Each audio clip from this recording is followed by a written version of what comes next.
We may be about to see a lot of pace off the ball because Mitchell Santner is doing some very elaborate. Hello. Jono's talking, but he's on mute. So, hello, this is Fred Titmus talking to you. Hello, Jono. Yeah. Hi, Fred. Happy New Year, mate. Classic me, still learning the ropes. Absolutely zero idea how to do this properly, but somehow just about getting by. Well, we'll be the judge of that. Good morning, everyone. Yes, absolutely. Welcome to the third session of the fourth day of the first test of England in Sri Lanka. England trying the best to somehow make a bit of a mess of this, are they not? That's a bit harsh. What are they, 15 for 7 or something net? They're in a very strong position.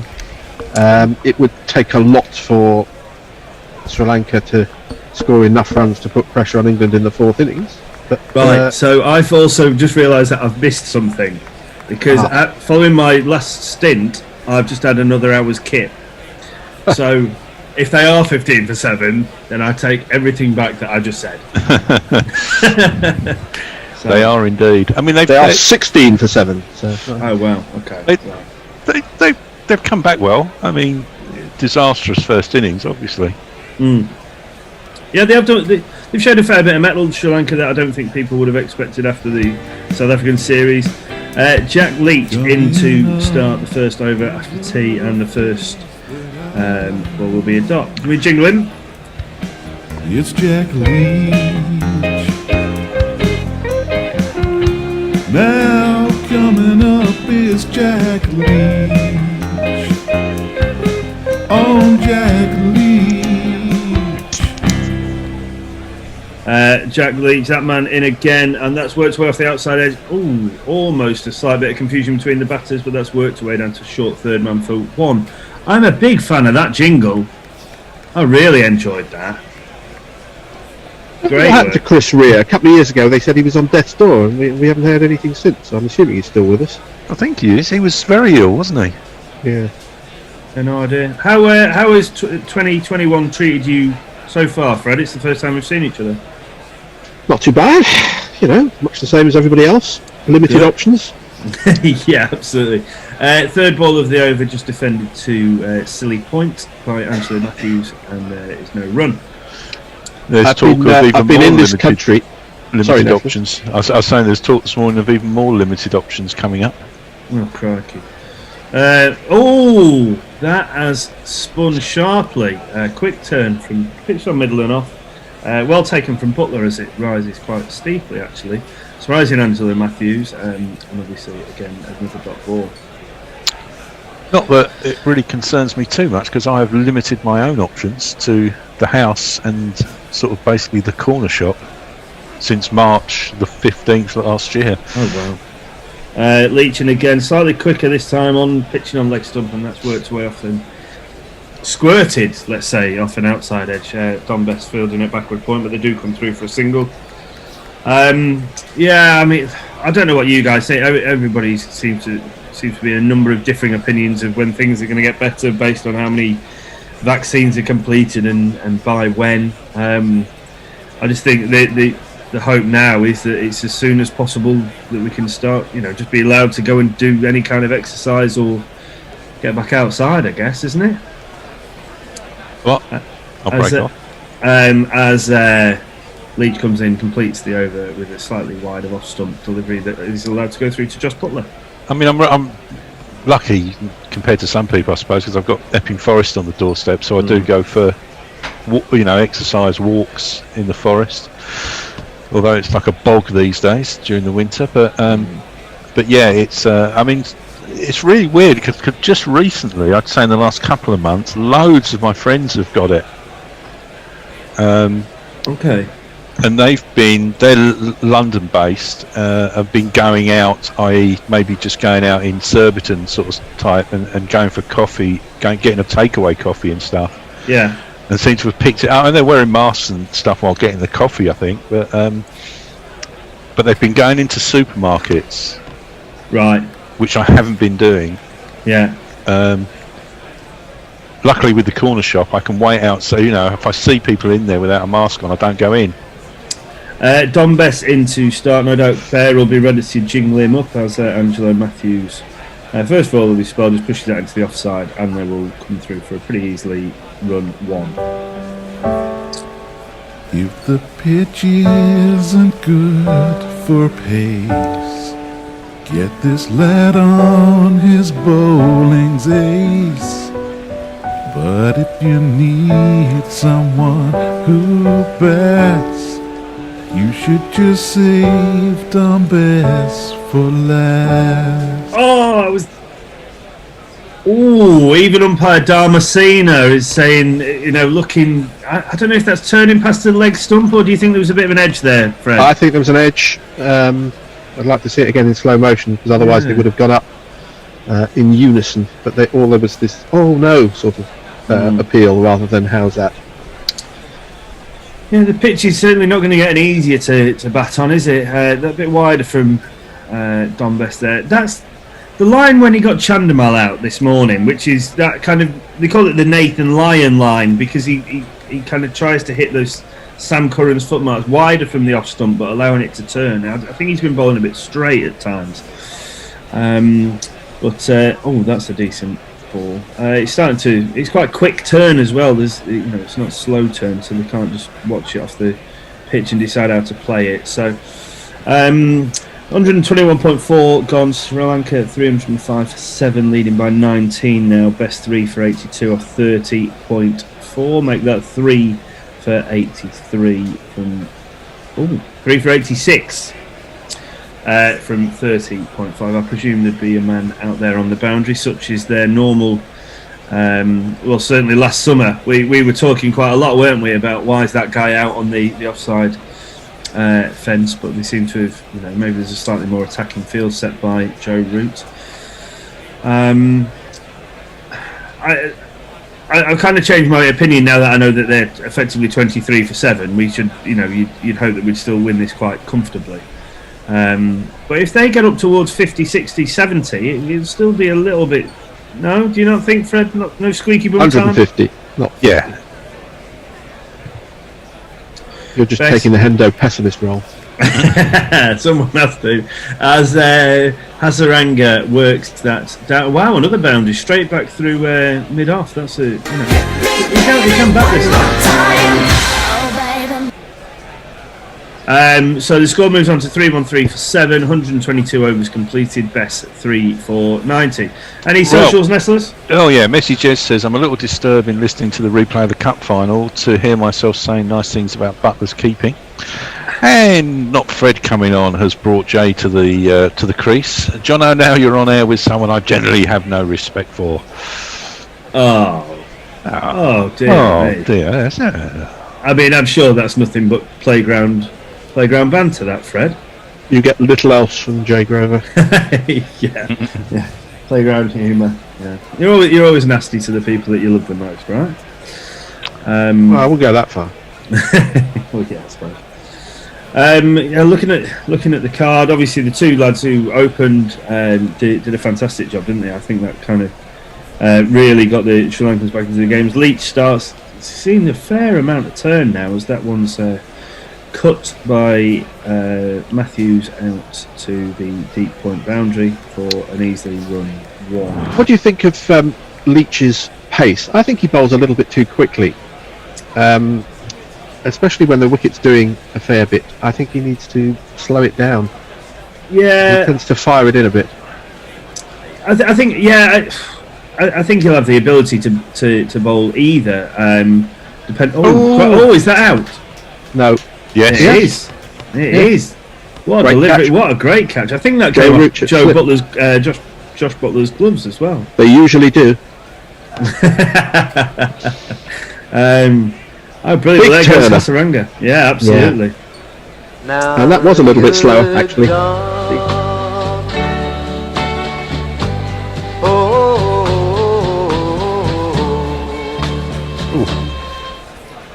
Good catch. Very good catch by the England captain. That's Hasaranga departing. I cannot see for the life of me, but somewhere in the region of 12, I think. Always difficult to get the slip catch where the keeper's already gone for it. Yeah, Reactions have to be really, really quick. But I think that pace is probably quite a good pace from Leach, not Fred. Yeah, I think so. It was a little bit slow. I think he threw it up a little bit more, and Hasaranga has decided, perhaps wisely actually, that if they're going to get anything from this game, they're going to have to score. They're going to have to play some shots. And he's gone for a big drive, got an outside edge. I'm not sure whether it clipped Butler's gloves or not. There's a mischievous comment from Al Hodge saying that it was made harder by Butler not going for it, or was it made easier for Butler? Made easier for Butler not going for it, but he doesn't go for much, to be fair. But it was a good catch. It was high to his left-hand side, which is not where you expect to take slip catches. I think it looked quite wide there, Joe Root. So that's why I thought if Butler may have helped if it had clipped him by maybe directing it and diverting it a bit more. Yeah. But we will take them anywhere they arrive. They tend to be wider. I don't know why that is, but it's always the case. Yeah, normally if I've got a keeper standing up, then I will try and stand finer, if that makes sense. It depends on but the trouble is you can get obstructed by the keeper if he moves any bit to his right hand side, especially if he's a big unit, as we've been covering off this morning. In comes Dilrawan Pereira. The fastest Lankan to 50 wickets, and the fastest to 100 too, an average of 32. Dilrawan Pereira bowls off great. Dilrawan, how many will he take? No, that was a replay. I was like, oh crikey, run for a hat-trick. Mog's been doing some great work. I'm a huge fan of that one as well. That's absolutely sensational. That's actually not Mog, that's Senor Peel. Well done, you. Corrected, but yeah, brilliant. Some really good jingles. Is Leach in now to Pereira? Oh, that's just fallen short of the gully, I think. I wonder who's down there. I didn't see. Oh, Johnny Bairstow. So he would be one of the more agile close fielders. So it must have just dropped short of him. It may just have carried by the looks on their faces.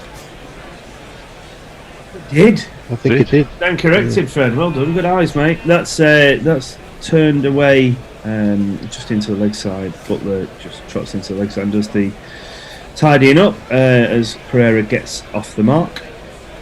Run into ball or he comes into bat. Angelo Matthews.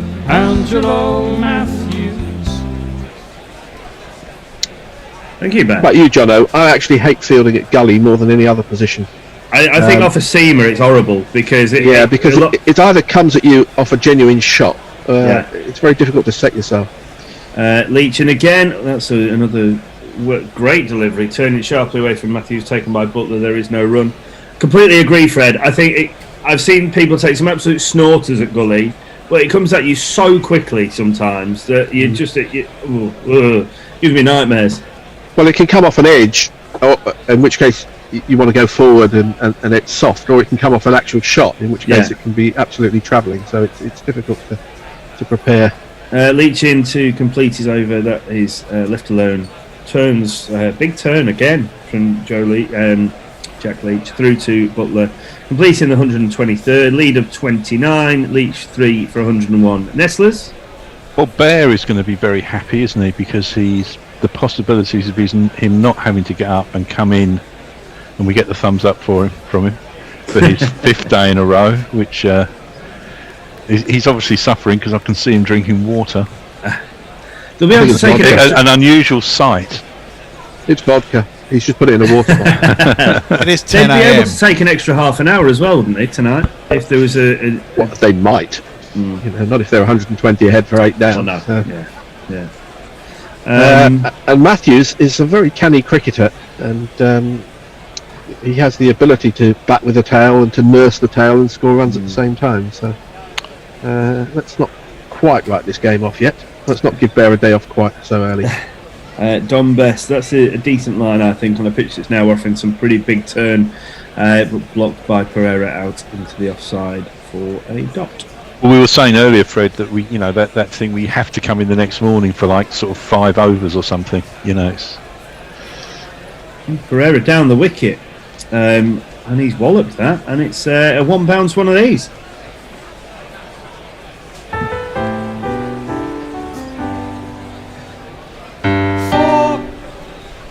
Another mug with a bat. He's got 6 Test match 50s, top score of 95. So he's not a rabbit. Yeah, I think this Sri Lankan side have obviously all got talent. It's just the quite limited experience or whatever, and they're all kind of feeling their way into Test cricket. Other than you'd say Chandimal Matthews and probably Kusal Pereira at the top of the order. Best in again now. That's hitting on the pad, but that is comfortably outside the line of off stump. He's probably not playing a shot, but with his bat behind his pad, they're never going to give that out. So. They still seem to be playing quite positively, charging down the wicket and whacking best over wide long on for a 1 bounce 4, which is keeps England in the game, I guess, which is good.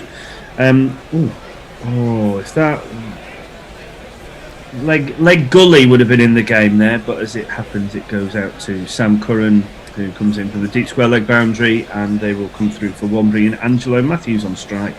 I've just had a message from my brother on the difficulties of commentating off the telly. He said Jonathan Agnew just commentated what he thought was live but was a replay. He got very excited and he said it was almost an action replay of the wicket the ball before. He said he couldn't believe the new batsman was stupid enough to play that shot first ball. Brilliant. The reverse paddle seems to have come into the game quite a lot recently, but Matthews hits it successfully this time and it works its way to the boundary for one of these. 1, 2, 3, 4.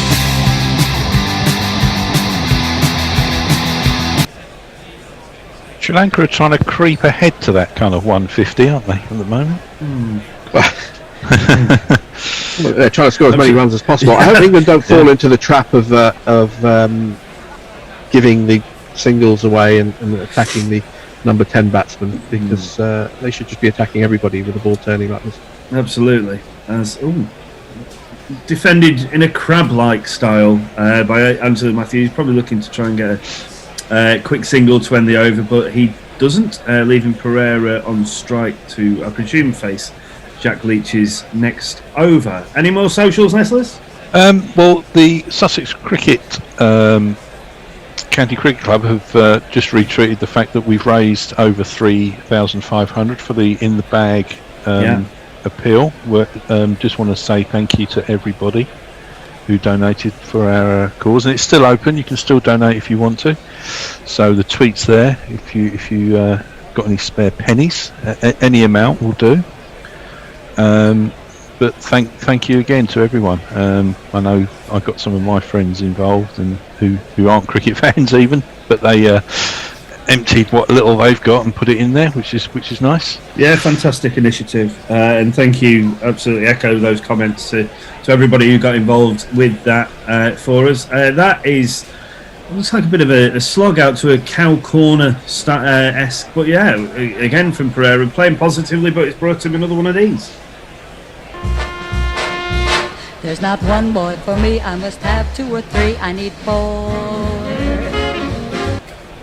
That's some backlift in slow-mo, isn't it? Yeah. Somewhere.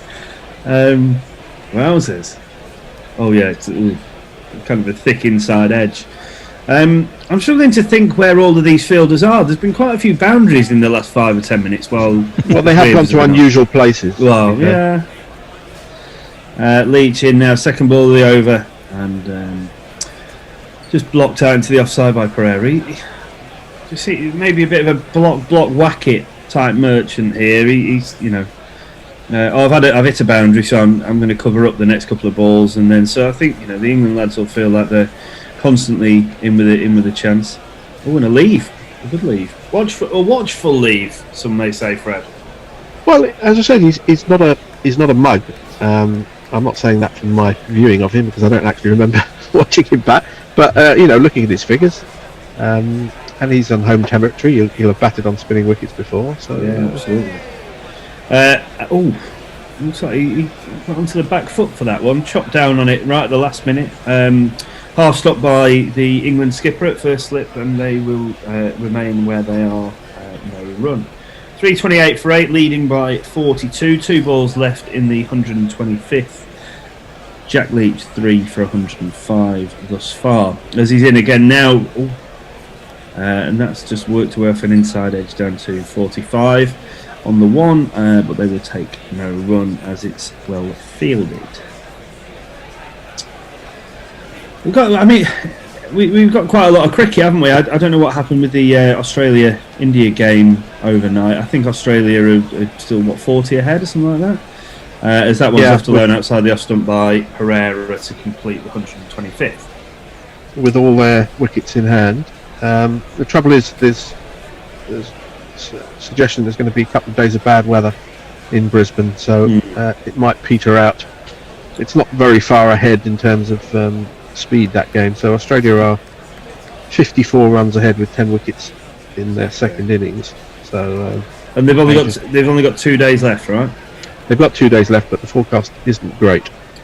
I think, we were talking a lot about that big crack that apparently has been right down the middle of the pitch since before they started the game, but it's not done huge amounts of it, I think. But I think India would deserve to draw the series, considering the backs to the wall effort they put up on the 5th day at the SCG. That's never a good sign. Old umpire Dharmasein has got his light meter out. I know the Sky commentary team were talking about some pretty dark clouds earlier. I know I said Leach was firing it in, but I don't think you'd call him a quick bowler, would you? No, absolutely not. Dom Best to start a new over, and Angelo Matthews forced it back down the pitch, but an athletic diving stop by the young Dominic Best ensures that the ex-Sri Lankan captain will remain on strike. Dom Sibley there doing his best Steve Smith impressions, but without trying to destroy anybody else's batting marks in the outfield. That just defeats short leg, but well fielded, and again there will be no run. What were your thoughts on that, fellas? Was Steve Smith, did he have a brain fart moment and just forget that everybody thinks he's a cheat and so he's watching his every move, or did he actually mean to try and disturb the wicket and cause harm? Neither of those options. I think it's just complete nothing. Fair enough. Oh my good lord!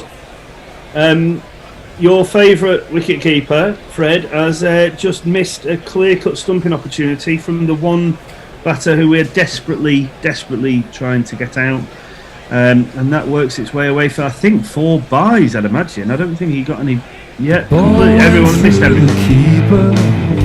Somehow let it through, straight through the keeper, went through the keeper.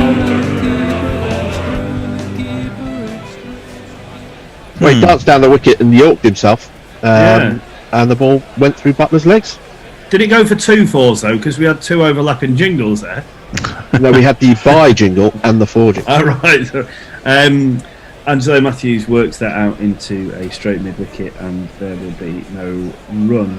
Yeah, just going back to that Steve Smith thing, it was a sort of a complete sort of nothing. But I mean, given that you know about the, it was a sort of a weird thing to do. Well, he's a weird bloke. Well, yes, he is. That is swept hard by the Angelo Matthews, but they will come through for 1 as Sam Curran fields at the backward square leg. Sam Curran there, it looks like a Hitchcock movie. Yeah, with all the crows. There's a lot of bird life making up for the lack of people in this stadium. Yeah, I found the Steve Smith thing interesting. After this ball, as Best in again now, and that's just solidly blocked by Pereira. And there will be no run. My view on it, I've kind of softened my position a little bit. At first I was like, I think it's out of order. I thought he was actively trying, but what I've since learned through watching more of the footage and what have you, if he was just shadow batting and he wasn't trying to cause harm, my view on it now is that he should be aware that the entire cricketing world, other than Australians, are on him looking for any kind of misdemeanors or whatever. So he should know better than to put himself in that position. But as Fred said, he's Steve Smith and he's weird. Yeah, I just think it's nothing. I mean, batsmen take their mark nowadays. sometimes twice and over. You know, getting rid of someone's mark is just it's just nothing. Also, these days, well, I mean, I don't know, they are huge, great channels, aren't they? I mean, you can't get rid of them, can you? Unless you fill them in. It's not in any way damaging the business area of the pitch. It's nowhere near the business area of the pitch. Oh my word! Ooh. There's some sharp turn now from Jack Leach. I think, as Fred, the three of us were discussing, he's now found a really nice pace, hasn't he? I mean, that's pitched on middle stump and wouldn't have hit another set, either high or line. Brought up a big puff of dust when it landed. Yeah, so I think 150 would be a lot to chase. As Leach in again now, he almost needs to be pitching this on leg stump if it's going to, have any chance of hitting the stumps. As Angelo Matthews cuts that away for one. Or he needs to be bowling arm balls, which he doesn't seem to be doing because every ball is turning appreciably away from the right-handed bat. Appreciably. Now that good word, strong. Thank you. Especially at this time. Then I'll tick it off my list of adjectives. Absolutely. Leach now into Dilwaran Herrera. How is that? They seem to be asking. I don't know if he's hit that off the. He's either come right off the bottom of his bat and been squeezed away for 4 runs. The England captain just ignored the ball and decided not to field it, thinking that it was LBW. It doesn't look like they're now going to review it. Well, the umpire signalled 4, as in 4 runs. Is he supposed to signal that before the DRS? Yeah, he has. Just opened the face last minute and. He jabbed down on it and got an outside edge. Basically. Pretty well played that. Leach in again now, 127th over. That has pitched on leg stump, but too full for any chance of turn, and so it's worked into straight mid on for a 1. And the lead is crawling up. 53 as it stands. 2 balls left of the 127th. I mean, you do look at the Sri Lankan innings. It can't be easier to bat at this point than it would have been on day 1. Yet the 339 for 8 versus 135 all out. Well, I mean, Mickey Arthur must have gone nuts. I mean, we've been looking at his nuts. We've been looking at his nuts for most of the Test match. As Angelo Matthews covers up solidly in defence to block out the 5th ball over from Jack Leach. Well, you say that Mickey Arthur must have gone nuts. But it's that old question of, how much does the coach take credit or debit for a team's performance? Final ball of the over was blocked out into the offside by Angelo Matthews, completing the 127th. Now 53 ahead. Leach 3 for Nelson. I've got. It's like putting it in football terms. If a team gets gubbed 6-0 and the manager says afterwards, "I'm furious," maybe you're in some way responsible for this performance. So you can just shift the blame by saying they all did, they didn't do what I told them to do, or and in cricket, you think there's less of a correlation between the coach's decisions and how performance goes on the field. But the trouble is, we don't know. I'm always going on about this. We blame captains. We don't know how much is the captain's input, how much is the coach's input. I'm eating into Wrestlers' important social media time. It's actually time for a change. I've just realised at 10:15. So we'll hear from Nestlers before Bear takes over, and we will see you all later on. Yeah. Well, the view from Australia about Steve Smith is from Mog, and he says Steve Smith is a living, breathing piece of defecating shit that should not be tolerated. Well, we all know that, don't we? Let's be honest. And Mezzy Jez says, just Mr. Stumping. Well, fuck me. Next thing you know, you'll tell me there are birds on the pitch. And Leia says, Butler fingers. And I will see you in a bit. Yep, and we have a change of bowling. They're going to go for pace, see if they can scare Duran Pereira out, one presumes. And here's a jingle, a man who's going to bowl like this. Do you know Mark Wood? Yes, he is an England bowler, quite good and pretty quick. So just a normal guy. Of course, except for just one thing. What? He thinks that he's a horse. Right. Yeah, here's a chance for Woody. Couple of very quick Yorkers at the tail. They don't like it on him, Chief. Instead, he gets driven straight back past him for 4 runs. Got it a little bit wrong, and mid-on's a little bit wide, so it goes to one of these. 1, 2, 3, 4.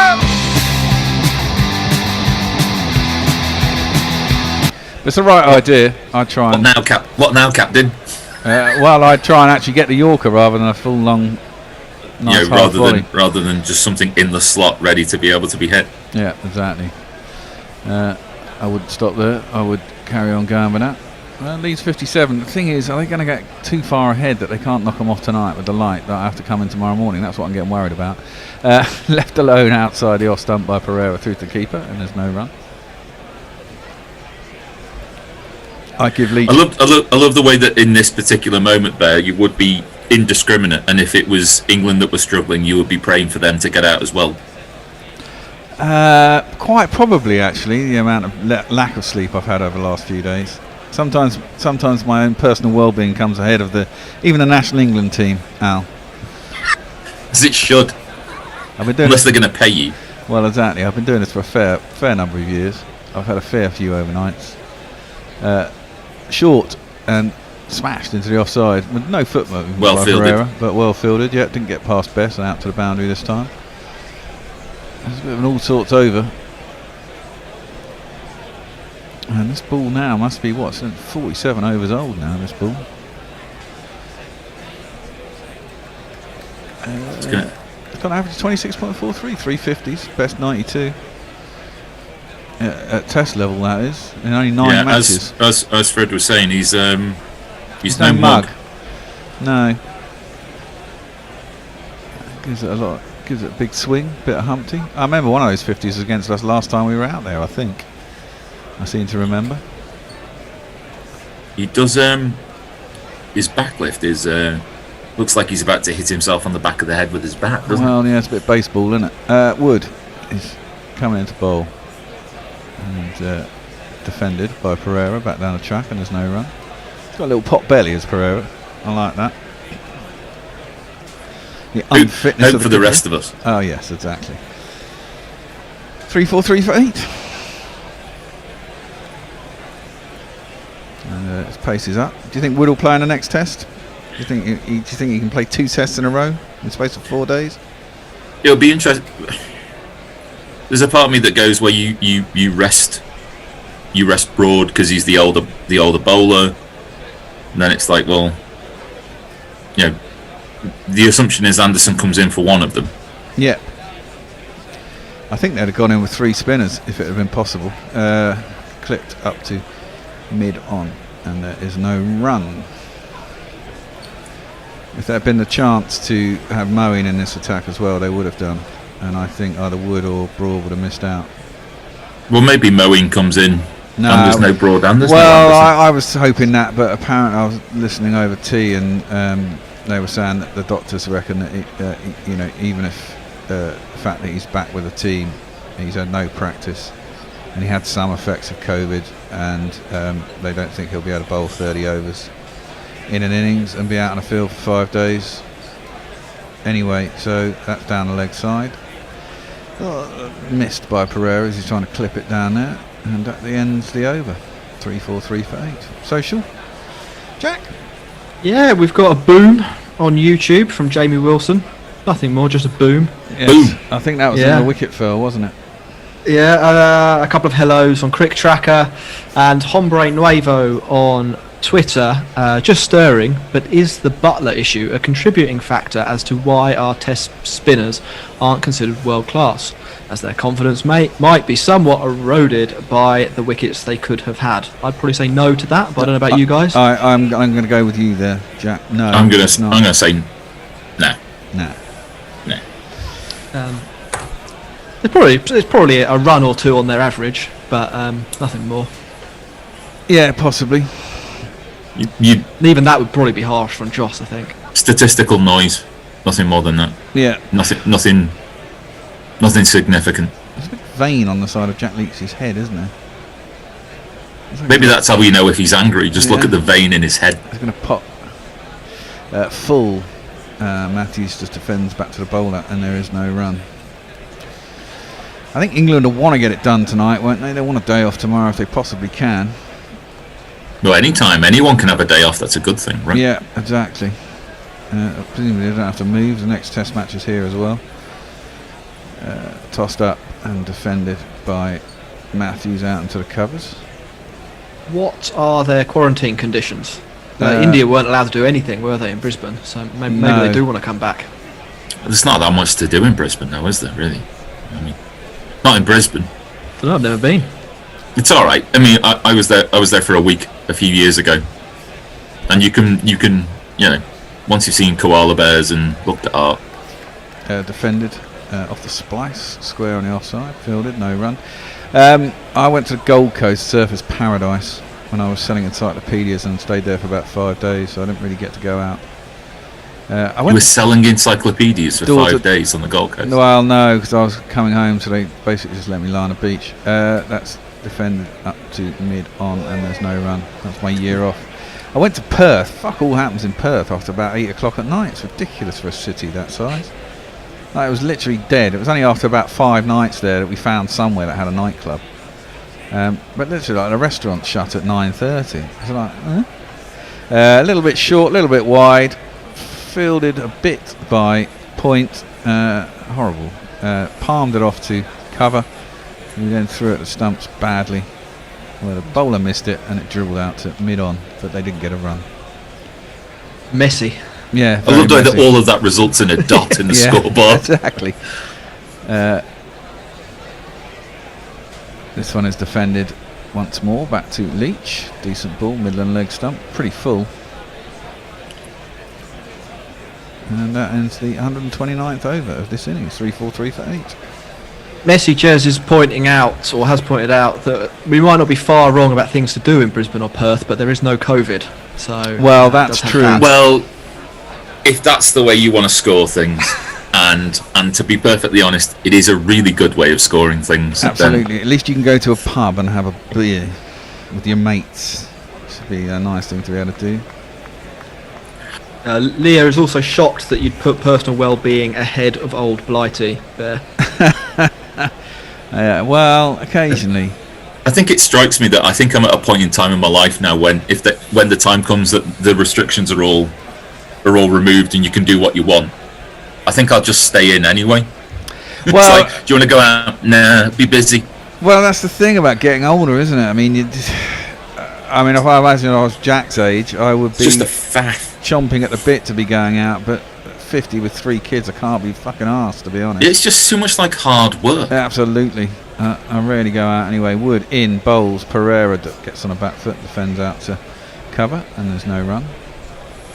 I think it's one of the signs of being a proper adult when you realise, especially for things like New Year's Eve. It's like, why do I go out and pay 15 quid to go in somewhere and then queue up for an hour to get a drink? Yeah. When I can just drink at home or drink at somebody else's house. The problem with New Year's is it's full of amateurs. There's too many people who don't know how to go out. You don't get that on a normal weekend. So I fully agree with that. I'm not really missing being outside in January, to be honest. No, that's fair enough. Kind of quiet. I've enjoyed the excuse. Yeah, kind of quiet evenings in a pub is about all that you do in January anyway. But I remember the last time I went to a club on New Year's Eve, it was 100 quid. I went to the Cross in King's Cross. That comes back, and Pereira just didn't move his feet, jabbed his bat, I think beat his inside edge and went through to Butler, no run. And the place was rammed, you could hardly move. They'd obviously overfilled it. It was 100 quid for a ticket. £100 for a ticket? And that was... What do you get for 100 quid for a ticket? All. Just entrance, or? Yeah, pretty much. But I think you want one free drink or something, and it was fucking rammed. And we left there shortly after midnight because it was just too bad. And that was the last time I went to a club, and that was mid-90s, and that was 100 quid. God knows what it is now. You southern people with your southern prices. Well, exactly. That is obscene, Bear. Yeah, I know it is. I don't know what the exchange rate is between inside and outside of the M25, but it just doesn't seem right somehow. No, it's not. They do take the piss. But I remember I went to Ibiza as well in the mid-90s, and we went clubbing there. And in mid-90s, it was about 40 quid to get into a club. And the beers in a club were about in Ibiza, yeah. were £7. Then I hear they're about £20 now for a fucking bottle of beer in a club in Ibiza. It's just like, it's a joke. I don't know if beer's the main attraction. Well, I know, of course it isn't. Throw that out there. Well, I know, but I think a bottle of water's about a tenner. If you want chemical substitution, then obviously that probably costs a bomb too. Woody in, bowl, short, ducked under Pereira, through to Butler, no run. Pereira has seemed a little bit more reluctant with the last couple of balls. He has, hasn't he? Well, it's probably not a bad thing, pushing back, and then hopefully get a full straight one. A quick mid-over tweet update. Mog has said he's enjoyed the whole lockdown thing. Hasn't affected him very much. He's a recluse. If nothing else, it has improved his life. Well, exactly. I mean, it was great in the summer, I've got to say. I was just chilling out in the back garden. And as I've said before, everyone got dragged down to my pace of life, which is not a bad thing.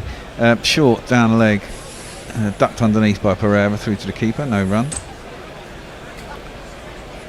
Yeah, I miss my family. That's the only drawback for me.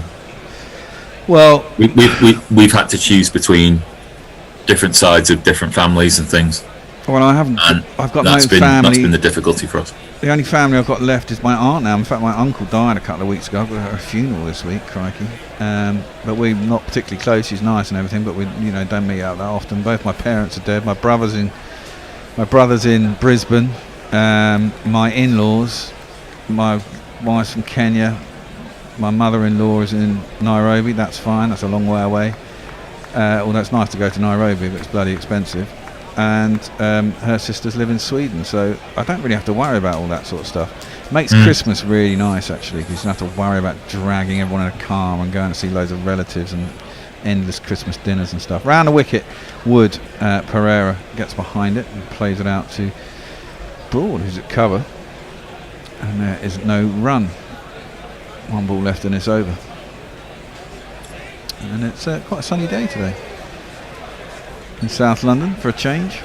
A bit cloudy here. Well, blue sky I can see out the window.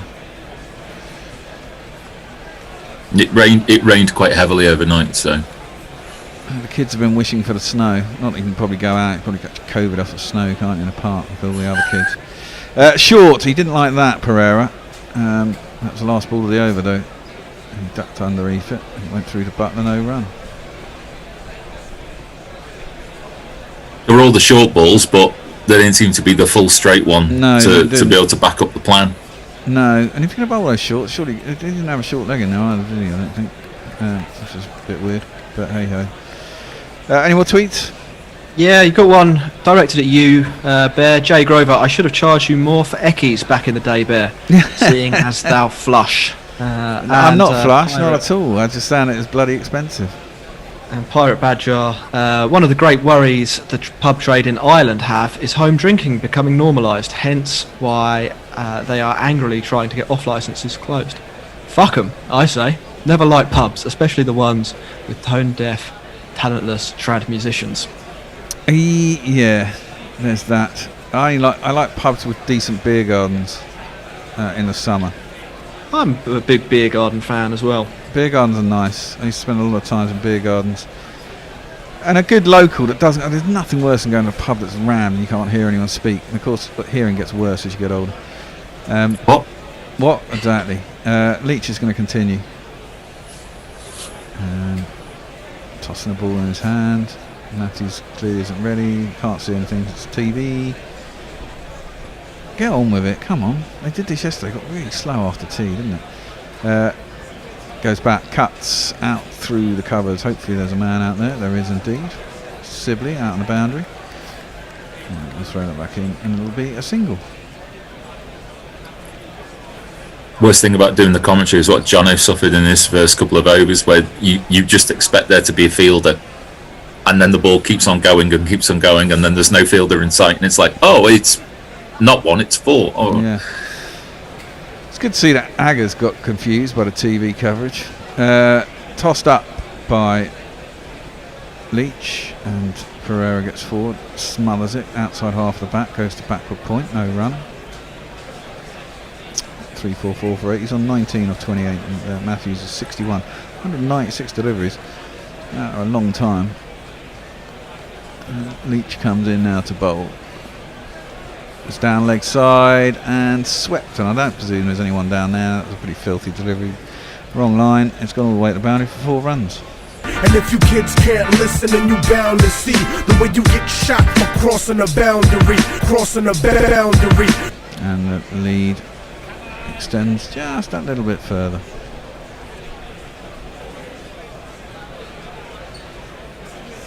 Still no need to panic then. Yeah, no, of course not. I'm just, for my own selfish needs, do you think if it's only 60s to chase, I'll send someone out Butler out to knock it out quickly? Driven by I think Pereira. No, they're gonna send the openers out. One of them's gonna fail. Night watchman in. Night watchman in. No. Watchful defence. Knock the shit out of it. Yeah, even if they needed 4 to win, that would have been what would happen. So, defended by Pereira, back up the track, no run. 3-4-8 for 8. 62 is the lead. If it had got to a point where it was like all out and we needed 10, would you have trolled them by sending like Broad and Leach out to bat first? No. That's left alone by Pereira. Jack's looking at me like there is a part of me that's yes. It would be. I think it's probably one of those unwritten rules, isn't it? You don't kick a man when he's down. Reverse the order. That would be taking the piss. Someone once did that, didn't they? Way back in the annals of time, didn't they? There was a match where the pitch was really shit. Bradman did it, I think. Yeah, something like that. There was like an old sticky dog game, and I think some wickets went down late in a day, and the weather was supposed to be alright overnight, so they sent in 9, 10 and 11 to use up some balls and try and get them through to the end of the day. And then I think Bradman came in the next morning and scored a century. Yeah. Might not have been Bradman, it might have been an English team against a Bradman 11. I'm sure someone on Twitter knows. Yeah, I've heard that story before. Come on, get on with it. Martin Jones has tweeted us a reminder that Josh Butler has missed 100% of his test stumping chances. Yes, he has. Folks probably would have taken it. But hey ho, round the wicket, into the hip of Matthews, worked down to long leg where Sam Curran is fielding. And it'll be 1 run. Well, he doesn't look so chirpy anymore, does he? He just had no joy at all. Did he get a wicket? He didn't get a wicket in the first innings either, did he? No. None for not that many. I mean, his economy's alright, it's just over 2. Maybe give Broad another go. Well, has he had only 1 spell today, Broad? No, he's had 2. 2. He opened up this morning and then he came on after. But it's like 2 spells of like 4 overs each. His second one was about 5 overs. Yeah, he's gone for hardly any runs. I think he's bowled 16 overs for about 12 runs. I'm going to have a look at the scorecard and let you know exactly what it is. But it's about that. It's not a lot. In this innings, he has bowled 17 overs, 11 maidens, none for 14. It's pretty good. With the short spells, you would consider that he's almost on some sort of restriction. Well, I think it's really humid and hot, and I think probably it's humidity rather than the heat that kills them. Wood around the wicket, and Pereira didn't like that, but he gets in behind it and defends it down in front of him. No run. He seemed pretty, orthodox. Well, Seems like he shouldn't really be batting at number 10. He probably can bat a little higher than that. Well, presumably. So a lot of people can bat these days, and there aren't that many genuine rabbits around anymore. I mean, India have more than most, it has to be said. I mean,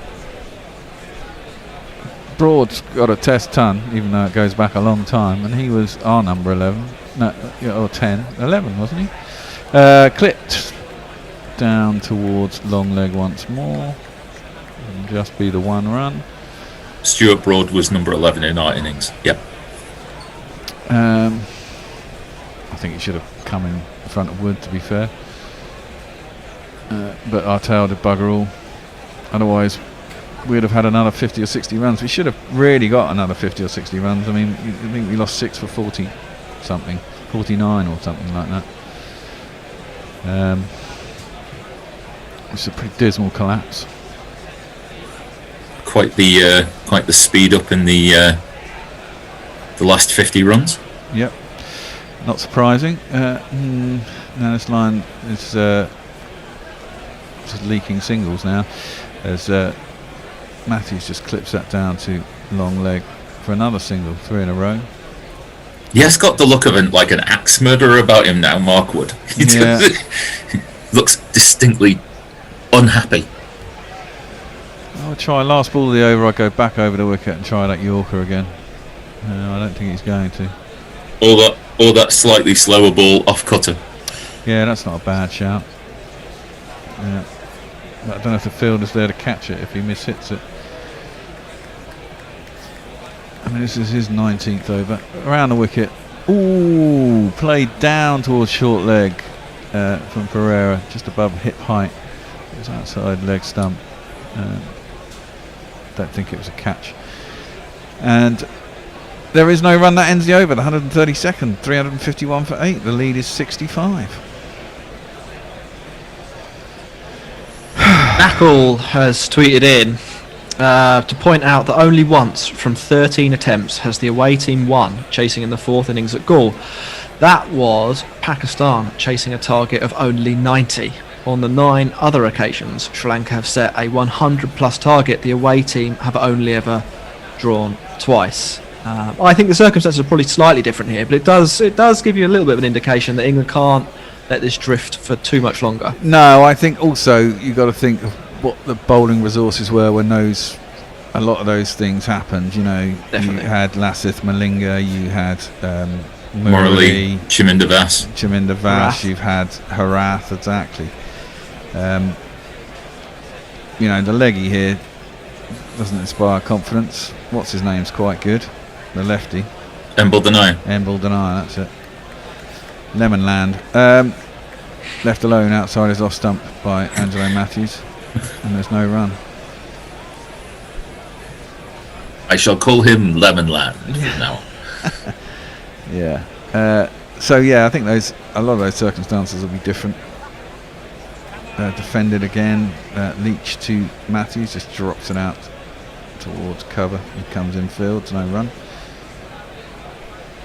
Going back to Broad, would you bring him back now? Yeah, I would be thinking about. Spell? I give Broad a little. I take Woody off and give Broad a go if he's up for it. Tossed up on the back foot goes Matthews and pushes it out towards cover boundary where it's fielded, and they get themselves a single. Placed 151 balls for his 64 as Angelo. No, 201, sorry. It's a pretty good innings. He's done pretty well. Tossed up by Leach, well defended by Pereira, gets right forward and defends it. I don't even know what the number 11 is like. Who's the number 11? It will be Fernando. Asita Fernando. Shall we see what his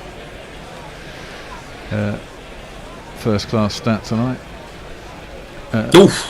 Oh, now there's an appeal for court, and then I think he's taking the bails.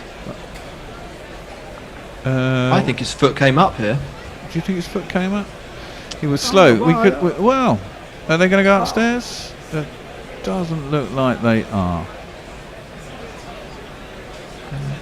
The decision is pending. It's gone to the third umpire. Have gone to a third umpire. So I think it's gone up. It's gone for review from the square leg umpire. Oh right, okay. I think this was really good from Joss. I think the batter. Well, I think his foot is on the line. I don't think there's anything behind the line. I would give that to the keeper. This could be Joss Butler's first stumping. I'm not sure the umpire will give it, but I would say. Well, there's no proof that. I'd say there's nothing behind the line there. I don't think there's nothing. I'm saying not out on that one. You're going to say not out? Yeah, I think that's too close.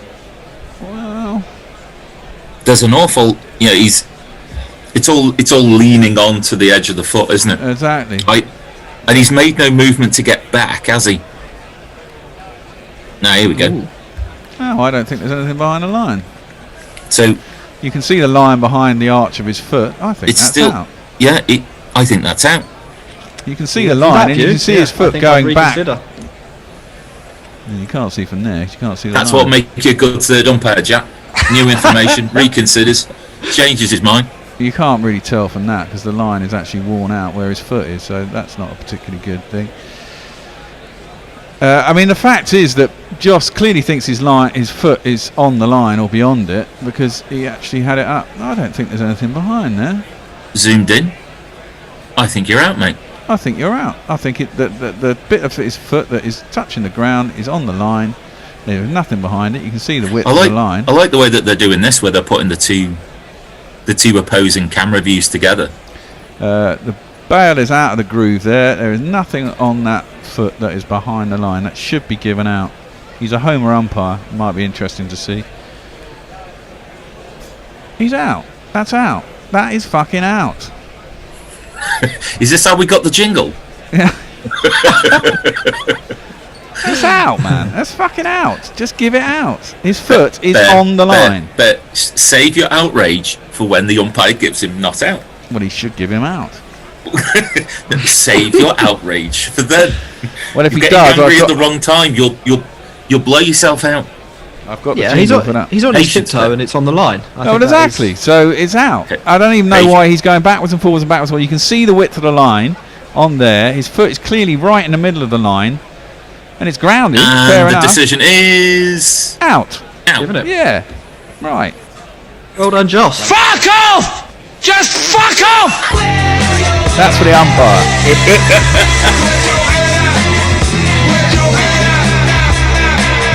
Good God call. bless Mickey Arthur. He looked. It's just like, don't know. Disgraceful decision. Unbelievable. Piss off, Mickey. Put your nutsack back in your shorts. First class. What's this? Batting, bowling, runs. A seater. 37 matches, 50 innings, non-outs 22, total runs 129, highest score 30, average of 4.6. Maybe he's a genuine rabbit. So maybe, well, maybe I might get home. There's a tweet that didn't age well. A reminder that Joss Butler has missed 100% of his stumpings. Well, now he has one. And it wasn't the quickest of stumpings. I think it was quite smart, actually, because he took the ball and he realised that he just stretched too far and just hadn't put his foot back. Because it wasn't like he went quickly to try and take the bail. He just looked down and realised after he thought he might have caught it. That's good. That's another wicket for Leach as well. Yep. I thought it was a good tweet. It set the context for what was about to happen really well. You got. I love the way that you feel that the tweet has framed the narrative for the future cricket. We've got a few more tweets in quickly, mainly on pubs. Sean T likes his pub with no music, no TV, no fruit machine or games, just people and drink. Chris has woken up from a doze on the sawdust sofa. as well, I'm hoping, by that. There's none of it. He's woken up from a doze on the sofa to hear us talking about Ibethan beer and chemical prices, so keep up the good work. And Leah's curry sauce is coming on well. What sort of curry sauce? I learned to cook a katsu curry over the first lockdown, and it's actually really good and really simple and very tasty. Yeah, Josh. Is there a secret hidden ingredient to your katsu curry? No, not at all. Well, the Daily Mail published Wagamama. The Daily Mail's your secret ingredient. Well, what was it? Because everyone was, in the first lockdown, it was all quite novel. A seater faces up to the first delivery from Leach, which is well wide off stump, ends the oval, give him a jingle, and then I'll tell you my story. Everybody's a seaman, and that includes a seatham, and everybody's in cricket. It doesn't matter who you are. There are stars in every city, in every house and on every street. And if you listen to Gorilla Cricket, their jingles are rarely complete. There should be a change now anyway, but in the Mail they had the guy who was the head chef at Wagamama, and he put the recipe in there. And so I followed it. Right, that's a change. Right. Who's in now? I will see you for the next test match. That's me done and dusted. Yeah, me too. I'm done. Alrighty. Fred is going to take over ball by ball. Jono's joining us. Hey, Jono. Thank you, Al. Thank you, Jack. Thank you, Bear. Welcome back, Jono, and whoever else is coming in. Me. I believe it's me doing some ball by ball. It's you doing Bear, ball by ball. I'm staying. So, the 9th wicket has fallen. Glory be, Josh Buttler has taken a stumping, and it was not the way we thought he was going to take his first stumping, which was the ball rebounding off his pads and accidentally dislodging a bail. So well done him, as Wood starts a new over. Comes into to Matthews, who goes well outside the leg stump. He looked like a tail ender who wasn't fancying it a bit, but he was trying to work himself into a position where he could play a short ball outside the leg stump somewhere for runs, but he ended up looking ridiculous, and it's a dot ball. So, gents, the lead now is... What's the lead? 66, I think. 66. Ah, there you are, John. 9 wickets down. You had another little kip on a sofa, didn't you? Look at your hair, mate. No. No, I didn't. Sorry, I'm just sending an angry WhatsApp message to someone regarding pro cricketers who take the piss. Say more. It's a short ball from Wood, which is pulled. Oh, it's pulled very well, actually. It beats the man. No, it doesn't. There's 2 men back there, so the backward square leg comes around to field it. And Matthews refuses the single, so he doesn't think very much of Fernando. Admittedly, it's not one of ABBA's better songs, but, it is what it is. So, why has writing an angry email made your hair stand on end, Jono? No, I was just responding. That was why I was late. No, I haven't. I had my cap on earlier, didn't I? I've got lockdown 3.0 hair, so I've it's a bit wayward at the minute. Looks good, man. Looks good. Nothing wrong with hair. Round the wicket again, bowls right outside the off stump. It's almost like a T20 game with the batsman and bowler playing rock paper scissors and trying to guess what each other are going to do next. But Matthews is under an obligation to try and eke out every last possible run from this situation. They lead by 66. We have seen in recent weeks Test teams being bowled out for much less than that. So hello to any India fans if you're listening. So it's not impossible. Stranger things have happened, but obviously a lead of 90 is going to be better than a lead of 66, and that's what Matthews is going to try and work his way towards. A short ball from Wood, which is pulled in front of square, and they do come through for the single, which is going to give 2 balls for Wood to have at the number 11, Fernando. What do we know about Mr. Fernando? He bowls quicker than you think he would. Right, but I'm more worried about his batting prowess at this point. It seems, by the way that Matthews is batting, he doesn't have any great... he doesn't think very highly of his partner's prowess, but let's bring up his figures. Well, we've had a long little story in from someone, a bus driver in Northampton. He says, hello from my bus cab in Northampton, where the sun is trying to outdo the grey clouds. Earlier you were talking about a tennis player accepting money which may or may not have been obtained via dubious methods. Perhaps you could ask your own Sir Lewis Hamilton how he feels about accepting money from Petronas, aka the Malaysian government. I shall finish after this ball. Wood over the wicket, full, very good Yorker, which is dug out by Fernando. His bat got down, his feet were nowhere near where they ought to have been, but he did enough with the bat to keep that one out, and he's got 1 ball left to face. It was a good ball actually from Wood. Often fast bowlers, when faced with a number 11, try and do something too clever, but he did the right thing, and he should probably do it again. He says, have a look at the Article 153 of the Malaysian Constitution, which assures jobs and other perks for Malaysian-born Muslims. If you're a Malaysian-born Hindu or Christian or anything else, you're not included. Surely this goes against Lewis's views on equality. It's full and straight, and Fernando has kept it out, so he's done his job, and Wood raises his fingers in mock prayer, but he hasn't managed to get Fernando out. At the end of the over, it's 353 for 9.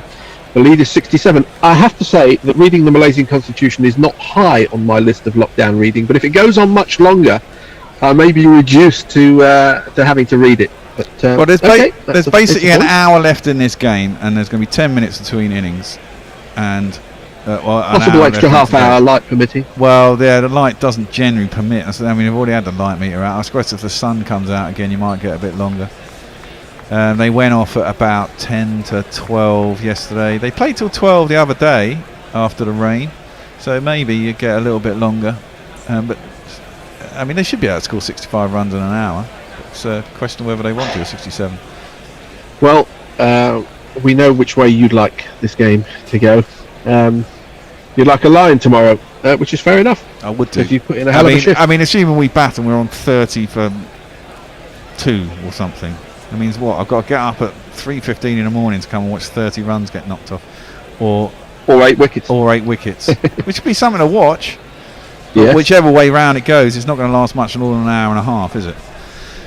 Leach to Matthews, and the out comes the reverse sweep, and he's got it pretty fine of the man at backward point, who watches it cross the rope for 4 runs.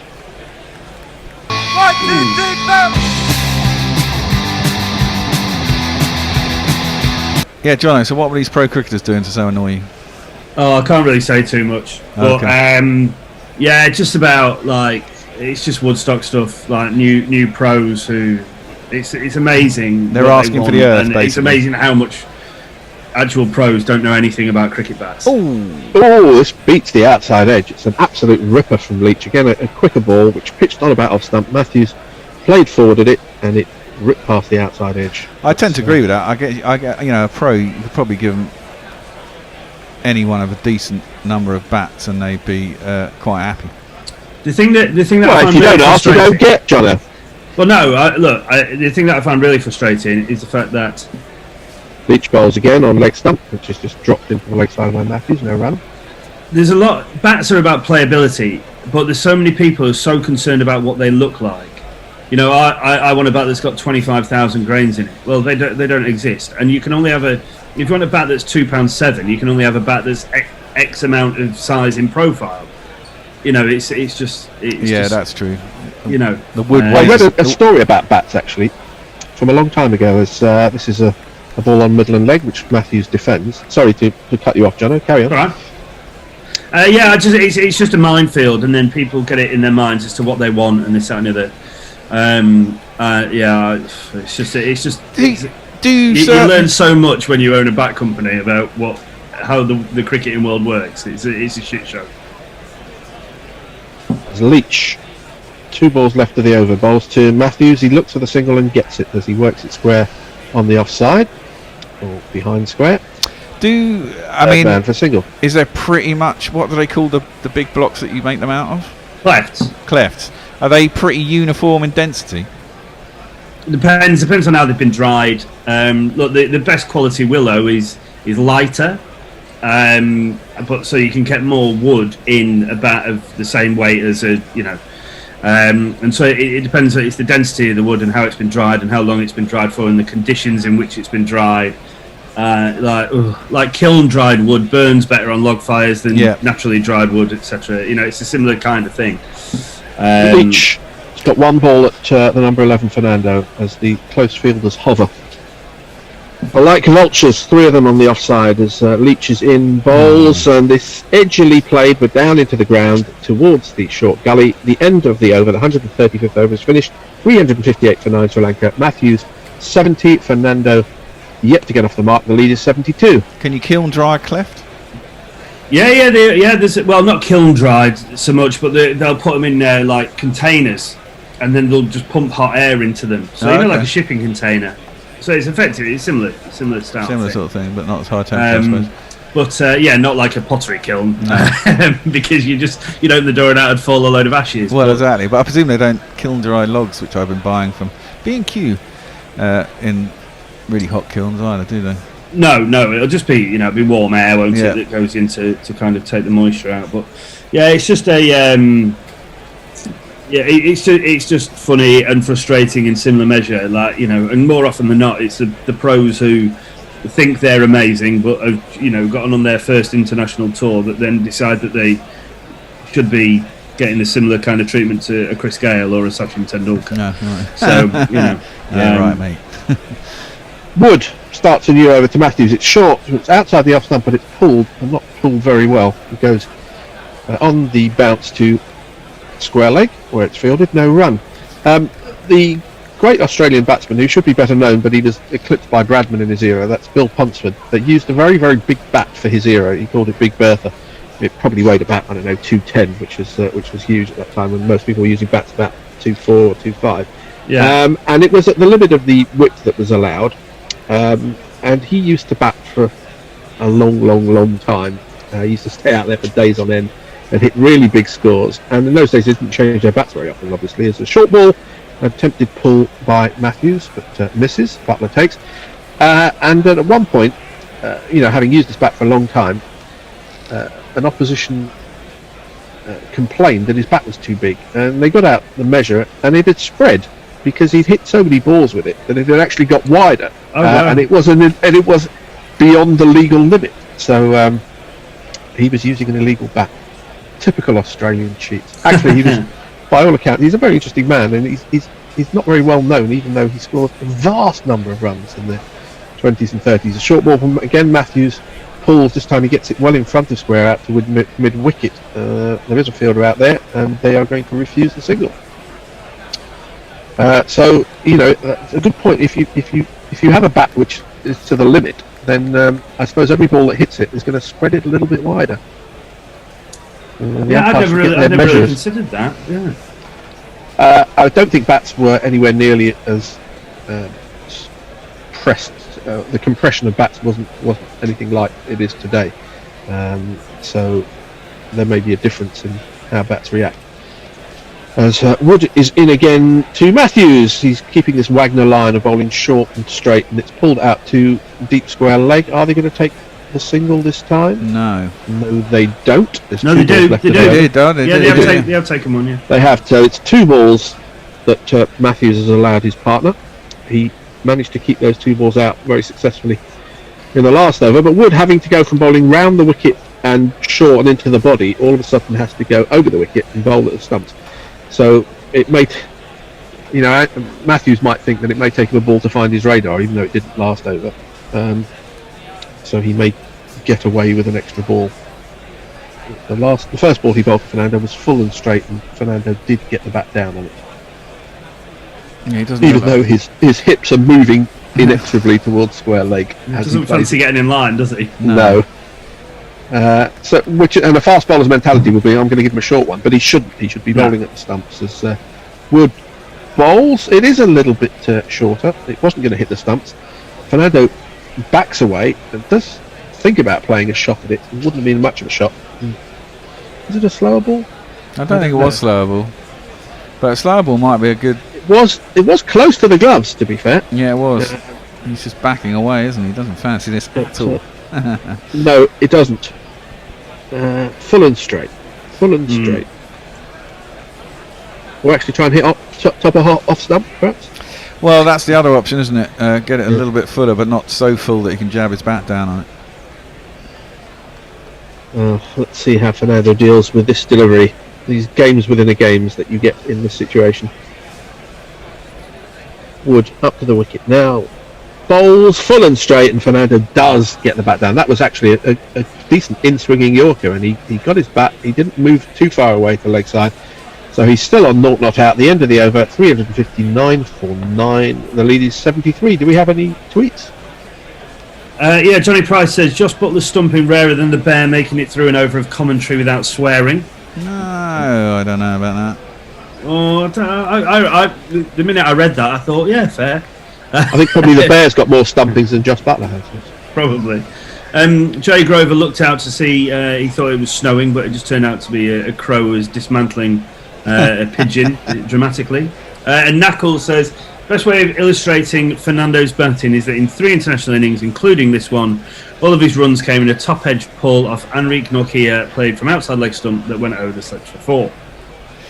Okay. Well, that's terrific. Tells us something about what we need to know.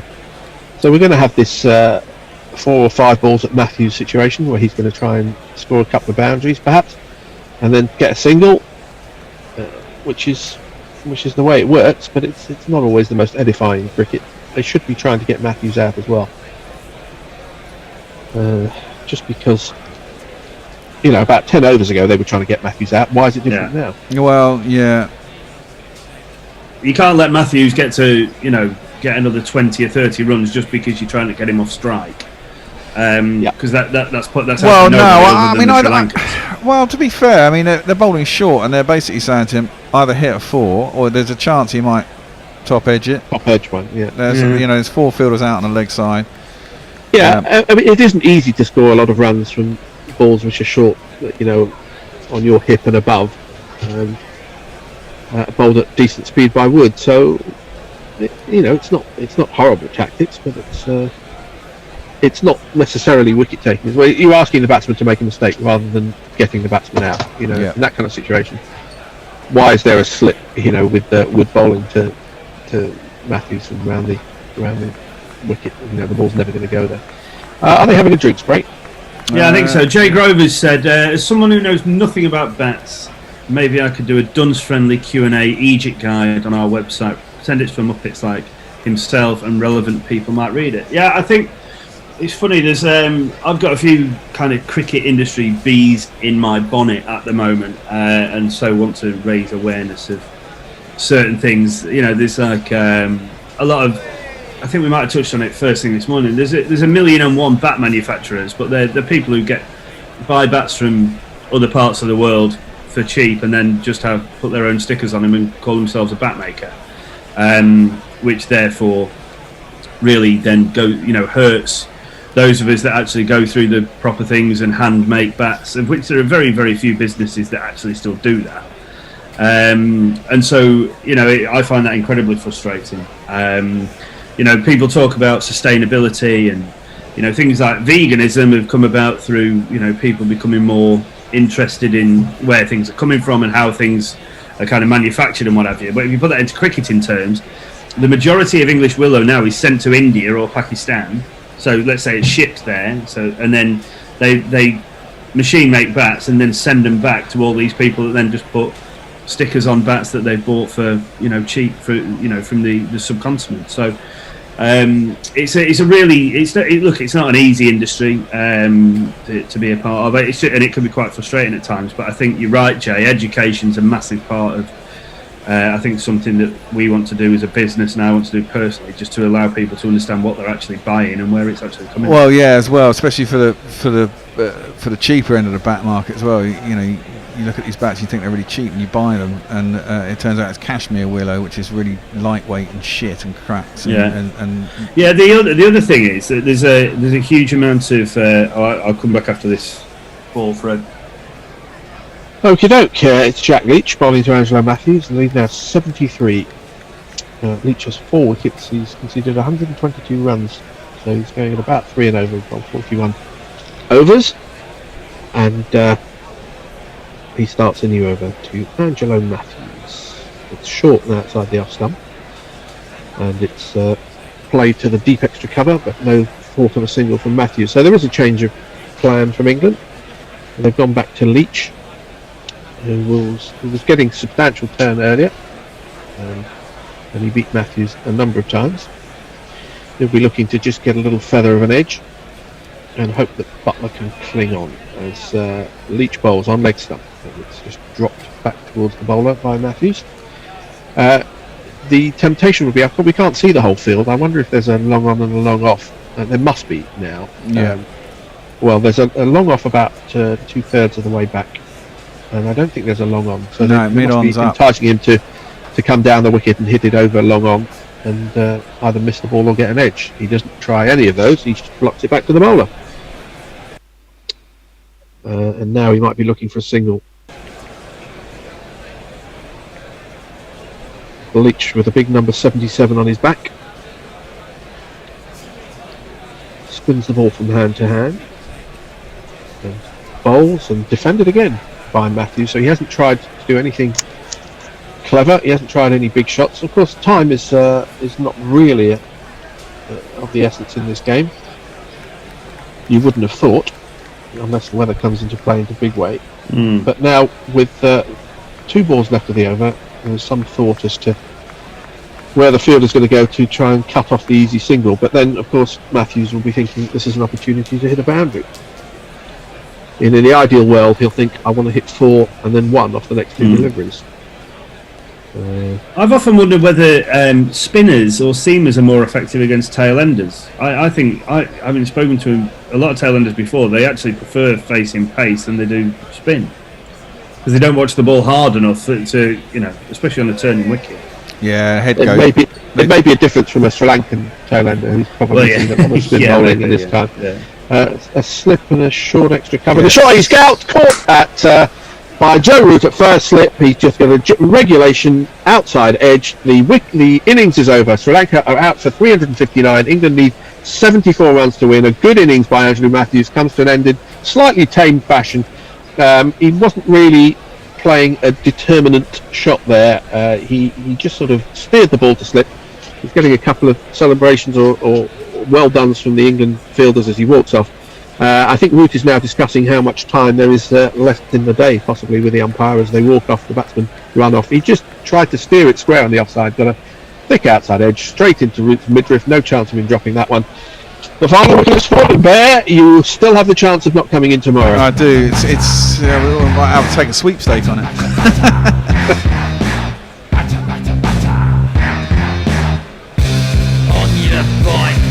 Well, at least I know if I come in tomorrow, I'll be back in bed by about 5:30. So that's not the unless end it rains. Sorry. If there's a market anywhere to see whether this goes for a fifth day, you could put on a misery hedge and then win some money if it does. Yeah, and then stay in bed if it doesn't. So Leach has taken his has taken a 5 foot. I haven't seen most of the day's play, so I can't give a comprehensive guide of how he's bowled, but he's got the wickets. He bowled. I think he bowled probably better yesterday, actually. But he's got his 5 foot. In some ways, it's a pretty good performance by England. I mean, they got to 370 or whatever it was, but the fact is that they were shit in their first innings, and that's probably more representative of how they bowled. And the fact that they do have some decent players, so if they do end up losing this, they lost it in their first innings, and you've got to hand it to Sri Lanka. They've got we dropped Thiruman. They haven't rolled over. That's what they haven't rolled over. No, I mean they go through the card. I mean Kusal Pereira got 62. Thirumani got 111. Kusal Mendes got 15. He didn't get his Olympic rings, and he's 65 balls to get there. It's a good ball to get him out. Actually, that was a good ball by Leach. Turned just enough, caught the glove, and a good catch by Butler. To be fair, yeah, and a good catch by Butler. The night watchman and Buldenaya got none. Angelo Matthews got 71. Chandamal 20, and everyone else chipped in. Well, 29. Shanaka 4. De Silva 12, Dilwan Pereira 24, and Asita Fernando was not out north. So I mean, that's a good rear guard by Sri Lanka to get themselves at least make England bat last. As you know, I don't think they've got the attack to bowl us out for the 74 runs required. Even though a lot of times teams haven't chased small targets in fourth innings at Galle. Yeah, the one thing I will say about this wicket is there doesn't seem to be a lot of up and down. There is a lot of turn, but it's not a lot of up and down. Which pretty flat. It is pretty flat. It's quite a predictable bounce, which makes it a little bit easier even when it's turning, because you're not going to get the ones that generally just spit up and then bobble off the gloves and go to short leg or city mid off. Messages.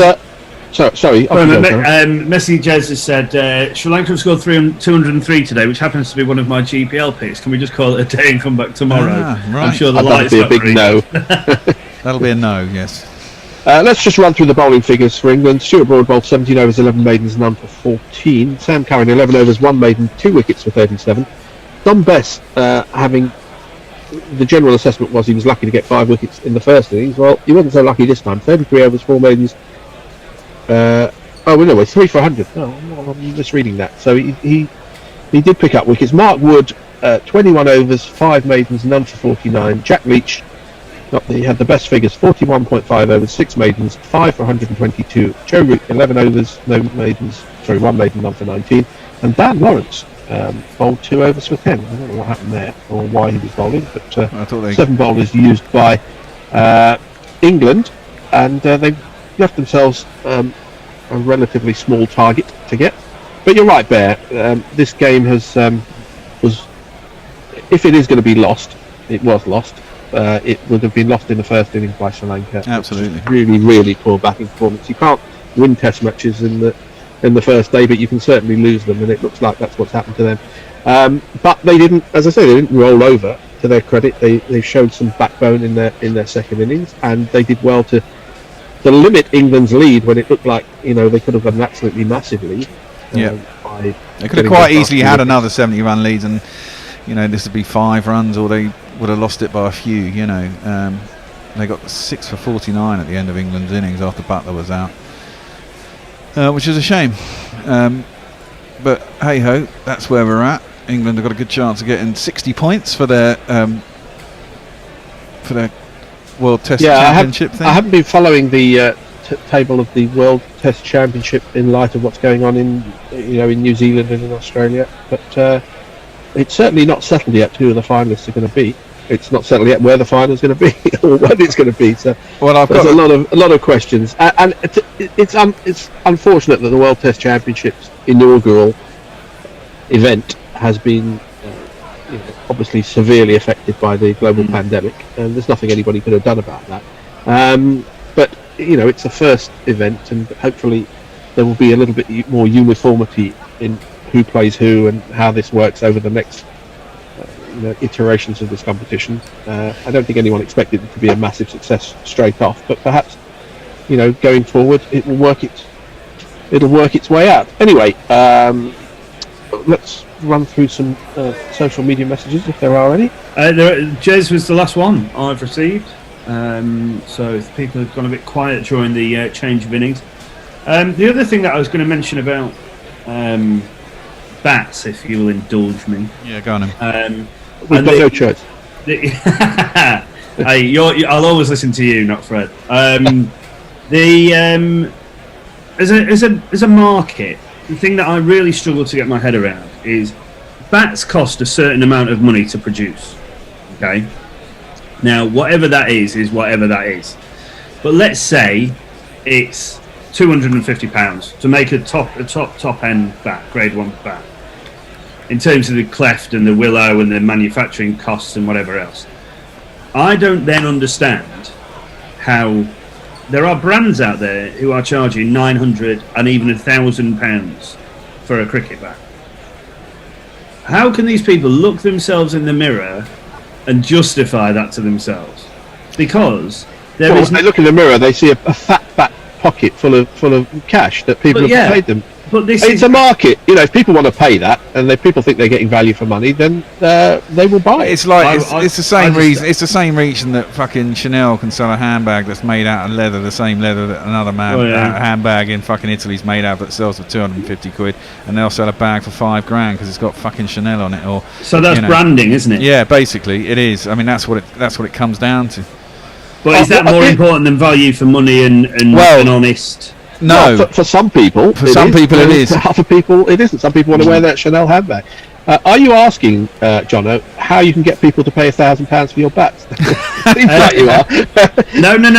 We're quite the opposite. So I mean, we try and be really ethical as a business. I mean, in a way, we struggle sometimes, and I've had conversations with cricketers who say, "Well, we really like the look of your stuff, but because it's cheaper than your competitors, we'll go for your competitors because." And I'm tearing my hair out going, well, you've spent £200 more for a bat from X when you could have bought one from us that have won awards and are arguably better. But it's funny how what you do is you put a sticker on the same bat, which you give it a Pontian name and charge 200 quid more for it, and then they'll be happy. Yeah, but I'm not sure I'd be happy. And for me, it's not all about making screwing people for profit. Maybe you have your pro batters out there. It's not screwing people. People who buy bats are assuming they're using their own money, which is not always true of professional sportsmen, but are making the decision of how to spend their money. So yeah, maybe that's the thing about trade. It's voluntary. I've got to say, I tend to look for value, and I think exactly that. I think loads of things get made and are artificially overinflated in price. you know, you think of how much something actually costs to make, and especially loads of electronics and stuff we get from China. I mean, it's all manufactured the same. I mean, you go on eBay or Amazon, and you know, the funny thing is, if you go on somewhere like Alibaba and you want to get something manufactured in China, they'll tell you can put a sticker on it, right? So you can put your own design on it. And you'll go on Alibaba, on Amazon, and exactly the same product will have 50 different, you know, brand names on it, and it's exactly the same product, and it'll all be various different prices. Yeah. And it's always, and if you go on Alibaba, you find that product. People assume that Tesco cornflakes are made by Kellogg's, and they're exactly the same as Kellogg's cornflakes. They're just called Tesco's own brand, and they're half the price. This is not a new phenomenon. No. People will pay for the label. Anyway, they are out, but we should have had a changeover. Yeah, we should have had a changeover. After the first over, as England have come out to bat, somehow caught us by surprise, as we've been talking about bats. And England get off the mark with a single off the first ball as Crawley just pushes this into the covers and takes a single. We'll jingle up the batsman and we'll jingle up the bowler. We'll do everything. And then we'll have a change at the end of this over. We have this batsman. Zach Crawley was a cricket player, a damn good cricket player. But he was Emble denier bowls outside, well outside the off stump, and Crawley leaves. We can have a jingle for him too. You can talk over top of these. I'm going to play them low volume. Okie doke. In he comes again, and back goes Sibley, works it into leg side. He's off the mark as well. Taking one, they're going to take two as it goes out towards deepish mid wicket. So 3 for no wicket off 3 balls, and the Bears looking for a quick run rate. Absolutely. Get moving before the rain or the bad light comes in. The other batsman is this man.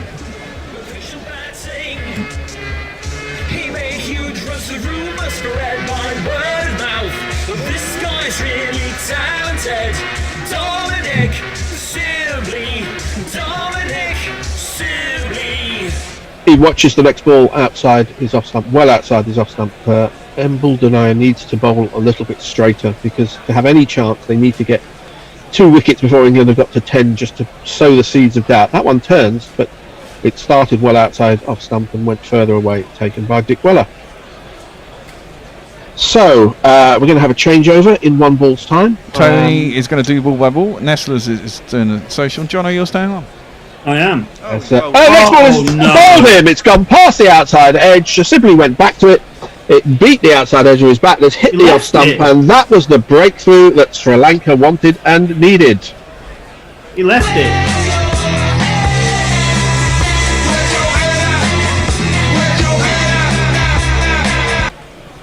Yeah, he did lead it. You're quite right. Didn't go past the outside edge. He thought it was going to turn away. It was the arm ball. It went on, hit the off stump full on, and Sibley, with his head bowed low, trudges back, and I shall say goodbye, and we shall let in the new gang. Yeah, well, I think Naka was talking about this yesterday. I think there's a little bit of undercut, so that less of the seam hit the wicket and more of the actual flat of the ball, so that didn't turn so much. Anyway, I'm out of here. Tony's going to take you through the next half hour. I am indeed, and what a situation you've left me with. Is that because you're being blinded by the sunlight? I am, to a certain extent. I've got an old laundry basket tilted on an angle, a couple of big wine boxes, and a picture taken off the wall to try and create. You look very strange, a sunscreen. I look very strange. You wouldn't be the first person to have said that. You may have to put up with that to give me appropriate screen viewing. I've been listening to interest with your chat about bats, Jono. Yeah. I know you play golf. I mean, how many people do you know who have the wrong kind of equipment just because it's what Justin Thomas plays with? Or yeah, it's funny with golf. I said this the other day. So like, cricket's another really weird sport in the fact that everybody feels like they deserve a part sponsorship. And I kind of liken it to, so I play golf off like 4, which puts it puts me in the top bracket of golfers. Ian Poulter turned pro at 4. No, exactly. If I phoned Callaway and said, "Can I have 50% off my golf clubs?" they told me to fuck off and laugh as I went off, as I disappeared. Cricket's a really weird thing like that. It must be a historical thing, but We're about to start the second over. The wicket of Sibley has already Nicked it. fallen, and Nicked I it. think that was a drop as that went past the outside edge. And I have a sneaky feeling that will that be Crawley, and I think he probably got an edge on that. Dick Weller has put it down, and Dilruan wheels away in despair. What's he got this time? This time it's met more squarely, but not, I would say, convincingly by Zach Crawley. I think it's game on here, you know. I do. I think the combination of nerves, timing, a whole bunch of things are going to make this quite interesting. Forward comes Crawley, squirts away into the offside. There is no run. Chewy Andrews predicting a 6-wicket win for England. Yeah, that would be the sort of magnitude I might have thought, but that early wicket is interesting. Onto the back foot goes Crawley and slaps this away, scattering egrets as the ball goes all the way to the cover boundary for one of these. 2 + 2 is a man.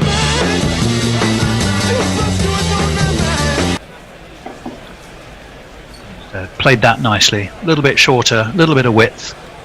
And Settling Zach down. Crawley, I'm sure will, as you rightly say, Jono, be a little bit settled down by that. Dilruan Pereira, and on for 4 for him. And obviously these two will not be thinking like the Bear. They're not batting thinking we need to get this done tonight so Bear doesn't have to get up at 3:30. They bloody well should be, Tony. They bloody well should be. I'm sure they should be thinking that way as far as you're concerned, Bear. They won't mind coming back in the morning just to finish the job if the job is really there to be finished. 3 men around the bat, reverse swept by Crawley, but he doesn't get hold of it. Goes straight to what would have been a conventional slip and turned itself into a leg slip by dint of the reverse. Sibley's going to go back and watch that 50 times over, isn't he, Jono, and go, what on earth did I leave it? What was I doing? Yeah, just obviously thought it was going to Crawley spin. onto the back foot, not sure he controlled that. Leg slip was interested, diving to his left, wasn't quite getting there, and it's Kusal Mendis, and he's taken a blow to an arm that's already had a bit of hammer this game, hasn't it? Yeah, he's all right. But I think he's all right. I think he just fell a bit awkwardly. He's going to stretch, and he survives. End of that over. Went for 5 runs, but apart from the 4 beautifully played off the back foot by Crawley, had enough in it to keep the bowlers interested. Luckily for me, Messi Jez is a good man. He says, John, I'll pay £1,000 for your bat if it makes my hair grow like yours, and I'm not batted for 30 years. I'll tell you what, Jez, I'll sell you a bat and I'll throw in a free wig. How about that? We're done. We're done. You may make more ducks than Kusal Mendis in a row, but you'll look fabulous while you're doing it. There you go. How about that? Tony, have you got a curtain or a blind? He is blind, I think, at the minute. As this one is tossed up, forward comes Crawley away into the offside. It goes no. Nestlers is the answer. Not bifold doors. And for the last session, I wasn't going to rearrange the entire room. I can see enough. We can see where Kusal Mendis took that blow. That was in the first innings, wasn't it? Forward comes Crawley. Again, it's away into the offside. Again, there is no run. I'd like another wicket here. Steady on. I want a game, I want a match. Round the wicket. Oh, that's out. Comes Embledon. It's a big shout. And too high? Given, I think, not out largely on the grounds of height. Probably with you there. Chandimal and his troops, however, are discussing it. Frankly, with a limited chase, I don't know why you as wouldn't. well. Why wouldn't he right now? And it's too late, and he didn't. I'm surprised at that. Well, I didn't think I wouldn't have given it out. That said, if you've got 3 reviews, frankly, and you need to get wickets early, why not 2 slips and a forward short leg? That's taken the edge again, and it's dropped short of the man at Galle. England are looking a bundle of nerves, frankly, and the bowling is making things worse for them. Interesting and exciting stuff. There's no doubt that just plopped up into the air. It was wide of the man at a very short gully. It was our friend Kusal Mendis again. onto the back foot, punched by Crawley, but straight back at the bowler. Again, there is no run. I'd surround the wicket. I'd be interested to see where the field is at mid-on and mid-off, because I think it might all be worth, if it's up there, just send it back over there. If it's up, it's off type mentality. 2 slips, forward short leg, tossed wide, moves wider, left alone by Crawley. And I thought I saw him breathe a pretty huge sigh of relief there. They go, phew, now it's at least Johnny's problem for a few balls. Yeah, absolutely. Grand Theft Auto says Jono should just charge more for a couple of bats, stick a fancy sleeve on it. People are irrational. They want the flashiest and most expensive, not necessarily the best or best value. Well, we know I had this conversation with my eldest, didn't I? You Yes, kindly yeah, we offered did, him a very good mate's deal, and he wanted a brand name he knew more at the time.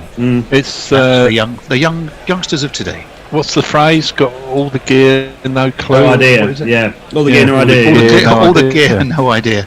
How many people at golf clubs are like that, Jono? You see them. I know people who play off 24 have got tour bags. Yeah. Why? Roman Pereira is You've got to going look the part, haven't you? Yeah, spending a lot of money. Oh yeah. I used to play with a pencil bag. Yeah, I don't blame you. They're light. Oh, I used to have one of those, yes, indeed. Roman Pereira, he's operating from the city end. Reverse swept by Johnny B. Scattering crows this time. It doesn't go very far, though. And in fact, they don't run. There's a man at... would have been third man, turned it into long leg. Doesn't matter. They were too quick, and Johnny Bairstow did take a single. So 9 for 1 brings Crawley back onto strike. He probably thought, I'll just... take a look and size things up, but he's immediately back into the thick of it, onto the back foot, whips it off his toes, past the square leg umpire. There is a man down at long leg. He will just take another single, so they are rotating the strike at least. Brings Johnny Bairstow back onto strike. One of the guys I used to play with played off 16, and he always insisted on getting blades. Did he? Crikey. I know, why? Why? Pereira's in again, full. And met solidly by Johnny Bairstow, who has the air of a man who knows his responsibility on his shoulders. He's a study in concentration. You could almost hear his inner mind, his inner workings of his head going, don't do anything stupid, Johnny. As Pereira's in, over the wicket. Oh, right onto the back foot goes Bairstow. Stand square. He might as well have been playing French cricket, because he had his bat in front of 2 legs which were showing both pads to the bowler. Wasn't pretty, was it, Jono, that shot? No, just goes to show how uncomfortable we are in these subcontinental spinning conditions. And that again is that there is a man down there, deep backward square. It'll just be another single, and it should be Johnny Bairstow's turn to go. Here you go then, Zach. See what you can do. Yeah, enjoy. I think Johnny Bairstow's ideal scenario would be a quick single now, and leave Zach Crawley with a strike. Let's see what happens. Onto the back foot goes Crawley. They are going to get that quick single. Johnny Bairstow, they take one, and Johnny Bairstow is very quick to put his hands up and go no. And it will leave Zach Crawley on strike. Good testing, teasing, probing over from Dilrowan Pereira. And this is exciting stuff, Jono. Yes, no, it is. It is fantastic. It's great to watch, isn't it, as a cricket fan? It just goes to show how uncomfortable we are in conditions when it's turning. You know, the wickets that have been produced in England. You know, spinners, people like Ollie Rayner have spoken widely about the fact that, you know, they don't get to bowl in English conditions, so therefore the batters don't get to face them because they play the county championship games in, you know, April and September. An example you've quoted there, sadly, it's driven him out of the game. It has, yeah. And yet, a man of his height, can you imagine him on a wicket like this? I think he would be quite terrific. Forward comes Crawley, pushes it away into the offside. There's no run. Yeah, Ollie Rayner, he could certainly bat a bit. He could certainly give it the long handle. Yeah. He had days for Middlesex when he was unplayable. You just wonder if he'd have had the chance to really shine on a wicket like this, what could he have done? Yeah, well, yeah, he had a decent career at Sussex before going up the road. He did 2 wickets, and As that swung away. Oh dear, Louis listening on hot mic. He's probably wants to defend himself about. Lord, I have to tell him, I was defending the, what was it, the words about equipment. As around the wicket comes, and Baldenia pushed into the onside by Crawley. There is no run. In my junior days, I got termed, as they called it, with Dunlop, to use Dunlop Max Ply forts. But you got a discount and strings and shit every year. I'll break off. Yeah, forward and that's going way down leg, surely. Ooh. Oh, I know that. He was a long way forward, and that ball was turning. And I'm not expecting to see Sri Lanka to review here. I'm going to quickly check hot mic to see if I'm being badmouthed by my own family. But John, I wouldn't dare ask for them. They offered. Well, this is the thing that we. Perfect. A good ball onto the back foot goes Crawley. I'm going to quickly read that tweet, which says something along the lines of, all the gear, no idea. Is that why I averaged highest at the club last season? To be fair, that is true, and that's a pretty fair comeback. However, the new bat wasn't part of that particular achievement. But I get his argument edged, taken, and gone. Would you believe it? Crawley's turn to head back to the hutch. Sri Lanka have their second wicket. England are 12 for 2, and suddenly a target of 74 looks like it might as well be in another continent. Goodness me. It's just, as I said, 5 minutes ago, if it's up there and it's wide of the stumps, just whack it. He's almost kind of just offered the bat at that. If he shows a bit of intent to try and hit it, if he does nick it, it's probably going so quickly that the slip's being so close they're going to struggle to catch it. Or he makes a clean connection and we're probably likely to get a boundary from it. I think it's probably a mindset thing that England batters and teams have struggled with for years and years and years in these similar type of conditions. That means that 70, chasing 70, Sri Lanka are well in the game here. I'd say they are more than in the game. 2 wickets down for 12, 74 the target. Coming towards the end of play, a very worn day 4 wicket. The thing is, you're in your home turf and your home conditions. You 2 wickets down, everyone starts to panic, and it would take a really good, i.e., Joe Root player to go out there and go, look at the score, look what we have to get. We've got time. Yeah. Let's not do anything that throws up another stupid. interesting question there, Nestlers. So yes, it is going to be Joe Root. We're a little too early, I think, to be thinking about night watchman. Yeah, there are potentially 15 overs left today. So you're right, Joe Root's not going to be thinking about protecting himself and saving it for the morning. He needs to go in and do some serious ship steadying now. There's a bit of a big old foot forward by Crawley, wasn't it? Bat a little bit. He's looking for the drive. It was a little bit wafty. Away to second slip it went, pouched very nicely. Second wicket down, pressure ratchets up a notch or 2 more, albeit with just a small total that is being chased. Good bowler in these conditions, that lad. 100%, 12 for 2. Last wicket was Crawley, 8 off 21 for him. Onto the back foot and whipped away down to deep backward square. They'll take a single. I mean, conversely, one at a time. Conversely, Sri Lanka are just like, look, we're not going to win. The attitude is, look, they just need 74. Yeah. Let's just go out there. Let's do our thing. No pressure.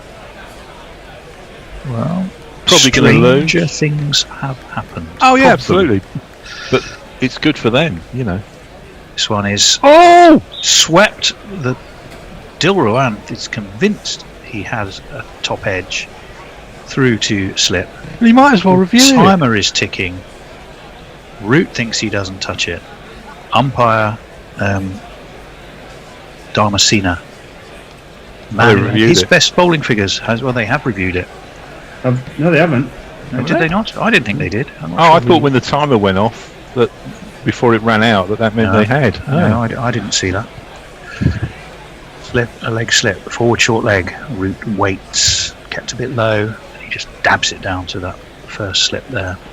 I think you fellas are right. If you've got 3 reviews and you've got the England captain who's just come off a 228 in the first knot, Review everything. Why wouldn't you? It seems really strange to me. It's that no they good haven't waiting pulled till any of England them. are 73 for 3. Yeah. And they What go, are you oh, saving- no, we'll use what them are now. What are you saving it for? Here comes Pereira, swept by Joe Root. But again, he's going to find that man down there at deep backward square. They take a single, and that particular fielding position is looking like a stroke of captaincy genius. I mean, it's not. It's a fairly conventional position. Came off the pad, I think we can safely say, watching the replay for a second or third time. So probably forget everything we said. It was wise not to review. Well, in the eventuality of having watched it for the third time. 14 for 2. 74 is the target. 60 needed. Johnny Bairstow. He has 3 men around the bat for company. He's stepping onto the back foot. Forces it to short mid wicket. Trying to work it away into the leg side with half a bat is not the way that I'd be trying to go about this situation. I shouldn't think. Wow. I mean, you're an opening bat, aren't you, Johnny? So I'm going to ask you in a second, maybe after this ball is around the wicket, comes Dilruwan Pereira. It's a bit hesitant. Yes, no, and that's gone by a country mile. They're going to have another look at it. That's but well I out. He's think a yard short. That is a yard short. England have completely, through indecision, muddled thinking, have donated their third wicket. The third umpire is Lyndon Hannibal, and I suspect Lyndon Hannibal is going to be Hannibal the Cannibal as far as England are concerned, because that was a direct hit, wasn't it? I think the only thing they can be looking at is whether the fielder who's coming in. Well, would you believe it? This is England imploding in the most extraordinary fashion. They keep saying decision pending. Of course it is out. It was out by a country mile. The captain, who we said needs to steady the ship, who was bringing himself in to make sure he did that, has run out. I think that was rather Johnny B's fault though, wasn't it? Yeah, it looked like when he was then saying to the captain, "Oh, are you sure?" You know, he looked a bit sheepish. I think he was maybe hoping that the fielder would dislodge the bails with his knee. It was maybe a bit of an eager beaver. But How tragic! How tragic! How tragic! And we get full blasts of Mickey Arthur's crutch there. Oh, and there it is again. That's Chris Silverwood. That's Chris Silverwood who's joining Callis. I have to say, his are rather more fulsome shorts. Callis has got a huge pair of shorts. Yeah, I think we need to add there, just to be super clear. What is this short thing? Well, it's perfectly reasonable to be wearing shorts. Callises are at least but comparatively modest. It's not a pretty sight though, and we do seem to be lingering on it. I don't think it's for that reason. I think more to see their reactions. They have a lot to think about. Yeah. Do those two? It's not out in their control now. It's short watch. I mean, a lot of people are saying that the reason for Jacques Callis coming in is to help England's mental preparation as much as anything. But, you know, it's all very well and good when they, doing so well in the first test, but this is where he kind of proves his worth, isn't it? Now, Dan Lawrence, excellent 74 did he make in the first innings? Very good, Jez. What pressure is on this young man? He's got a cool head on his young shoulders, does Dan Lawrence. Oh, he's gone! Up in the air, and they take a quick single, and this is panicking thinking from England here. But hang on, why are they doing suicide runs? They don't need that. I think this. That's a rhetorical question. But they don't need to. Johnny Bairstow reached forward, it plopped up in the air. They decided to run. If that had been a direct hit, that would have gone as well. You'd have lost two of Yorkshire's finest within 2 balls, 2 run-outs, in a situation where you need to be playing with the absolute care and watchfulness. They don't need to. Well, we know they don't need to, but I think if we thought, we've talked about pressure, we've talked about slightly scrambled thinking. Totally here it is, scrambled. right unravelling before our eyes. Yeah. And the man who you would have counted on to see England through has been run out. Closely followed by another run out. Let's see if Dan Lawrence, who now has 3 men now surrounding him on the offside, and he plays it tidily, plays it nicely, plays it solidly. He plays it as indeed he should, and he looked comparatively untroubled in doing it, didn't he? It almost looks as if Joe Root ran into the bowler on his trying to go This one through is for the tossed run. up by Ambledenia. This is driven nicely. It'll go between cover and extra cover, but they have a man down at deep extra, so they're cutting off. They've clearly done their homework, and although he's known as leg side Larry, with this bowling, they've very much got that offside field covered, haven't they? The pointer cover, extra cover, and a deep extra cover, knowing that they can cover off that drive as and when it's brought out, as it was by Lawrence there. He's got himself a single. It brings Johnny Bairstow back onto strike. He has the 3 men for company outside. He slipped the leg, slipped the gully and the silly point, and he just pushes this one back to the bowler. God, what a time for steady nerves this is, and we've seen anything but. Maybe the debutant is the one with the steady nerves. Well, perhaps a degree of fearlessness, as this one is cut, pitched slightly shorter, but they will only get a single as it's fielded down there on that cover boundary. The thing is, with the pitch now being so slow, that even if you cut, you have to because of the pace of the pitch or lack of pace in the pitch, you have to cut so far in front of square that anything behind square, other than the slips and leg slips, is almost redundant. Other than maybe deep backward square for the sweep. Ambledenia's in, left by Dan Lawrence, turns away from his outside edge, thumps into the gloves of Niroshan Dickwella, and there's no run end of that. Ambledenia over. He has 2 for 6. The 3rd wicket was a suicide mission linked to a Keystone Cops comedy piece of running. There was very much the last thing that England needed under the circumstances there. 17 for 3, chasing a total of 74, and they've got 57 of those still to get. And as we've said, it's looking quite a long way away. And that's a longish. That's starting to look like a long tail now when you see the. It is, yeah. Lineup, isn't it? Yeah. In comes Durawan Pereira. There's Ashley Giles and Graham Thorpe when you need them. Well, yes. Monty and Jimmy Anderson. Yeah. Athers and who was it who saw Athers over the line? Over Jack Russell, wasn't it? And to the back foot goes Bairstow again. He's just prodded it down into the onside. There's no run. 2 balls of this 7th over. Wicketless is Pereira, but he's looked no less threatening, I have to say, than Ambledenia. Around the wicket comes Pereira, back foot again. Nice little wristy flick by Bairstow will net him a single just backward of that square leg umpire. Goodness me, he looks thoughtful. An adjustment of his helmet. Hands on his hips, breathing heavily. And that's not just because it's warm and he's had to do a little bit of a jog. That is because there is a huge amount of pressure that these Sri Lanka batsmen are putting on England at the moment. I think if you wanted anybody, maybe other than Stokes, to run the captain out and then take it upon themselves to actually get the job done, Johnny Bairstow would be pretty high up that list. He's so kind of intense and focused that it might actually... No, I don't disagree with you. Forward comes Lawrence, pushes it back to Durawan Pereira, throws the ball back. Good intense cricket this by Sri Lanka. Keep the batsmen honest. Right on their toes. They believe at the moment. As they should. Believe that this is doable. They've seen the whites of England's eyes and they've sniffed fear. As this one is whipped away to mid-wicket, they will get another single. 19 for 3. 56 short of what they need. 3 wickets down.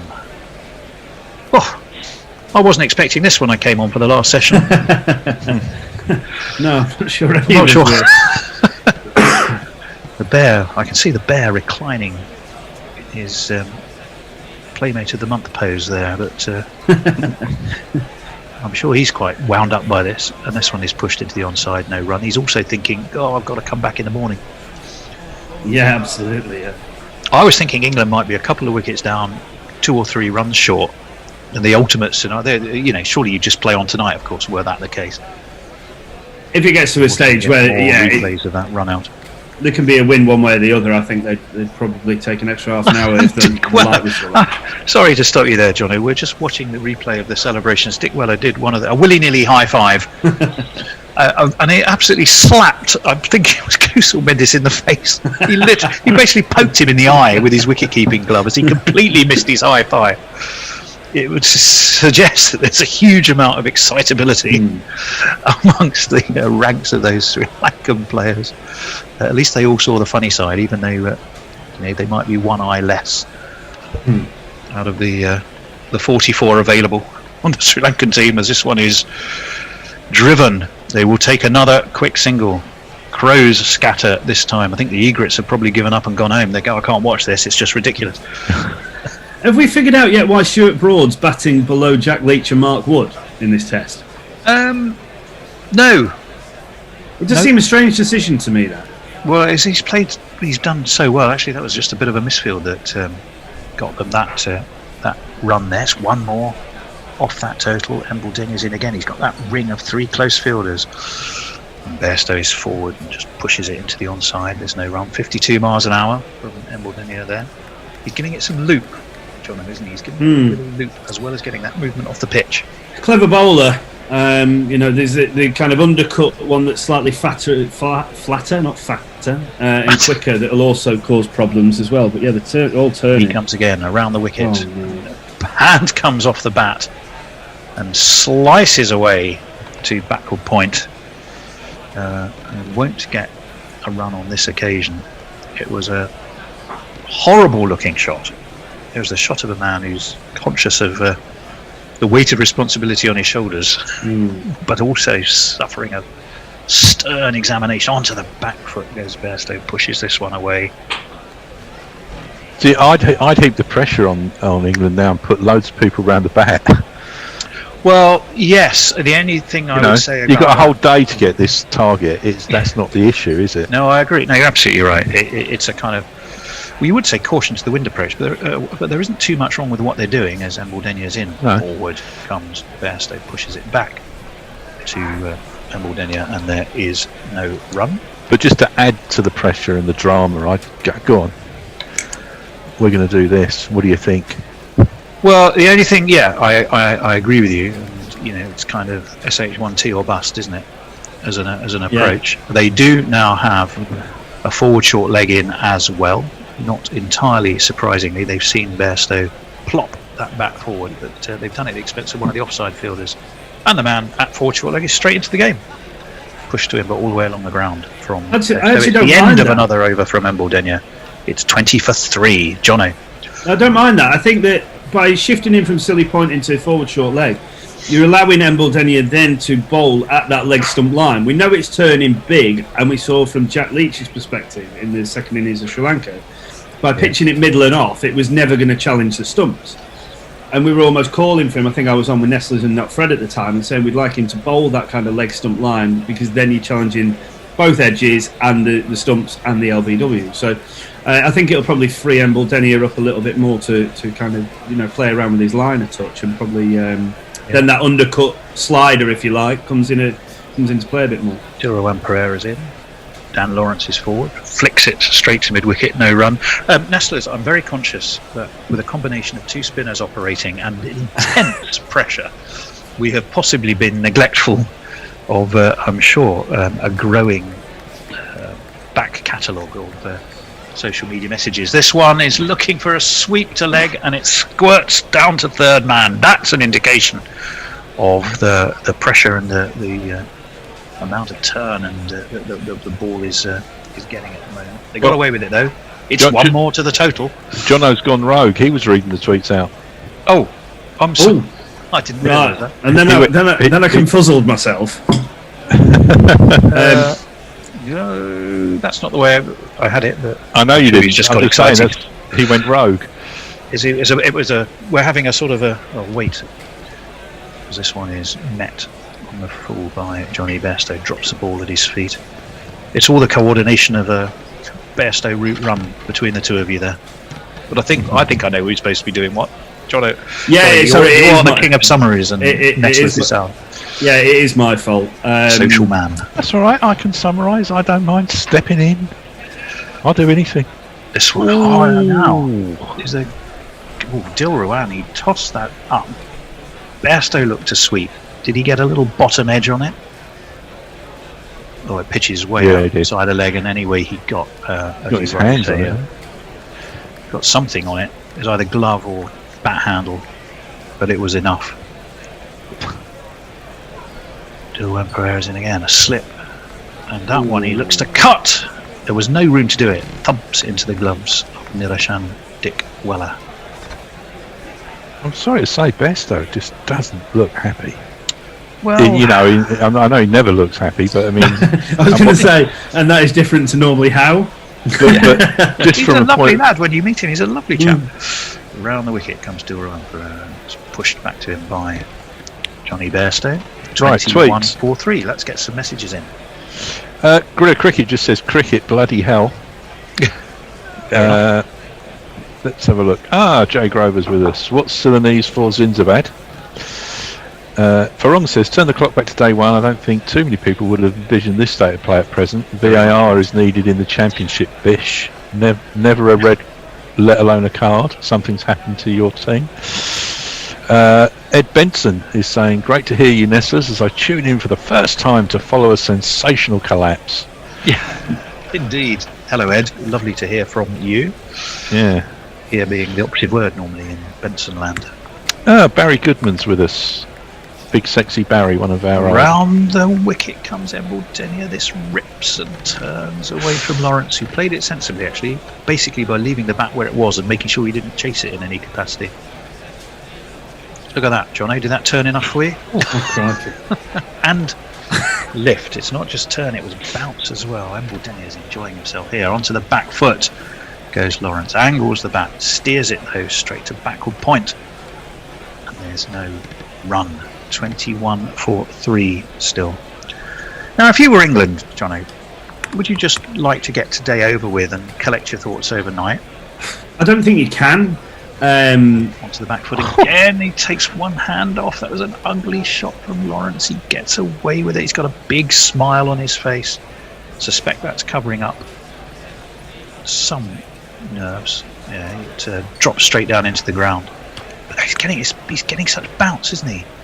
Yeah, let's see if Embledenia. That really lifted, and he took it. It probably was a foot above off stump, having pitched pretty much in line. 3 men on the offside, 2 slips and a very fine Galle.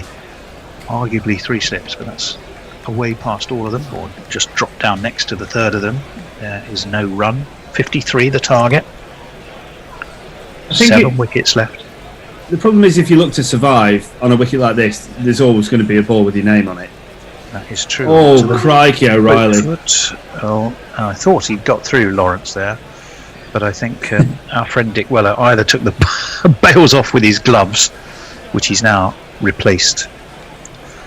We'll just have another look. Lawrence went onto the back foot. It ripped and turned. Yeah, Dick Weller took the gloves off, and Lawrence was so far back in his crease, he was practically sitting in Dick Weller's lap. But Dick Weller still decided he'd take the stumps off. That one, LBW shout from second slip, which I think one tends to ignore and move on. I'm sure there's a bit of chatter around both Lawrence and Bairstow at the moment.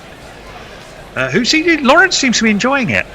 Fair dues to him. He had a joke and a chat and a smile with Johnny B there. I guess you've got to try and a mind that is totally under pressure tends to get paralysed. The limbs paralysed the more nervous the mind is, don't they? So probably a good thing to try and keep things as light as they can. End of the over anyway. One of my Essex following friends has messaged me saying that the county ground is one of the few cricket pitches here that offers movement off the seam and spin. If anyone can play spin, Lawrence can. Well, he must practice with Simon Harmer a fair bit. But this is not Chelmsford. I think they should put that in all of the Sri Lankan travel brochures. So you've nailed the headline for Galle right there. Not Visit Chelmsford. Galle. It's not Chelmsford. There you are. 21-3. Ed Benson's saying some absolute grenades being bowled at the moment. Around the wicket, yeah, that one pitches up, goes off Johnny Bairstow's thigh. Bairstow takes himself off. for a walk towards square leg, trying to compose himself. If anyone tells me that T20 or whatever is better than Test cricket, I'll fight them. You have to watch this kind of thing. Well, goodness. And Bairstow's walking away again. I wonder what upset him there. Was it an egret or a crow? Or maybe an Egypt, as my Irish wife would say. An Egypt? Yeah, feckin' Egypt. I bet she calls you a feckin' Egypt a lot, doesn't she? More than once a day. Pereira's in, tosses that up. Forward comes Bairstow, pushes it back to the bowler. Again, there's no run. 21 for 3. Does she ever call you a knacker? Beg your pardon? a knacker? No, she hasn't, I don't think. Are we back to to what that is? But the contents of Mickey Arthur's shorts again? There's a around the wickets. Reverse swept from Bairstow. He top edges it, and it's going down to the long leg boundary. And I think they're going to get 4 runs of the streakiest hue you will ever see. Byes, I think. Was it Byes? Was it leg? I think he's gone for the reverse sweep, and it's missed the leg stump. Oh, it has. It was Byes. Doesn't matter. It's 4 to the score. Absolutely. That's what England need to count right now. Talking of my Irish wife, I think our feed is slightly quicker than our TV feed, and she sat behind me, so I see stuff and then hear her reaction to it just behind me. It's brilliant. Gasping and. Did we play a jingle there, Bear, or did we just not give you a chance to slip it in? Okay. Slip, forward short leg, swept again by Bairstow. He gets single. I think he had his eyes on more, but he didn't connect with it at all. But every run is precious. The total to be chased now under 50. Talking of slipping it in, are we still on Mickey Arthur's shorts? No. Yeah.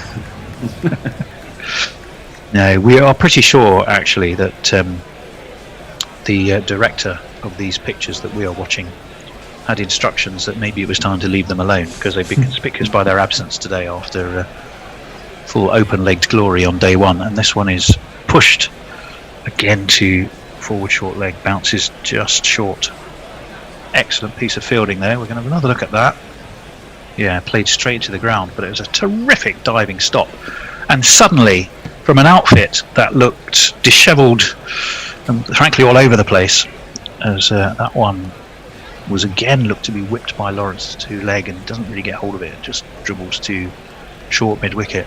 Yeah, they looked so all at sea, didn't they? And now they look like world beaters.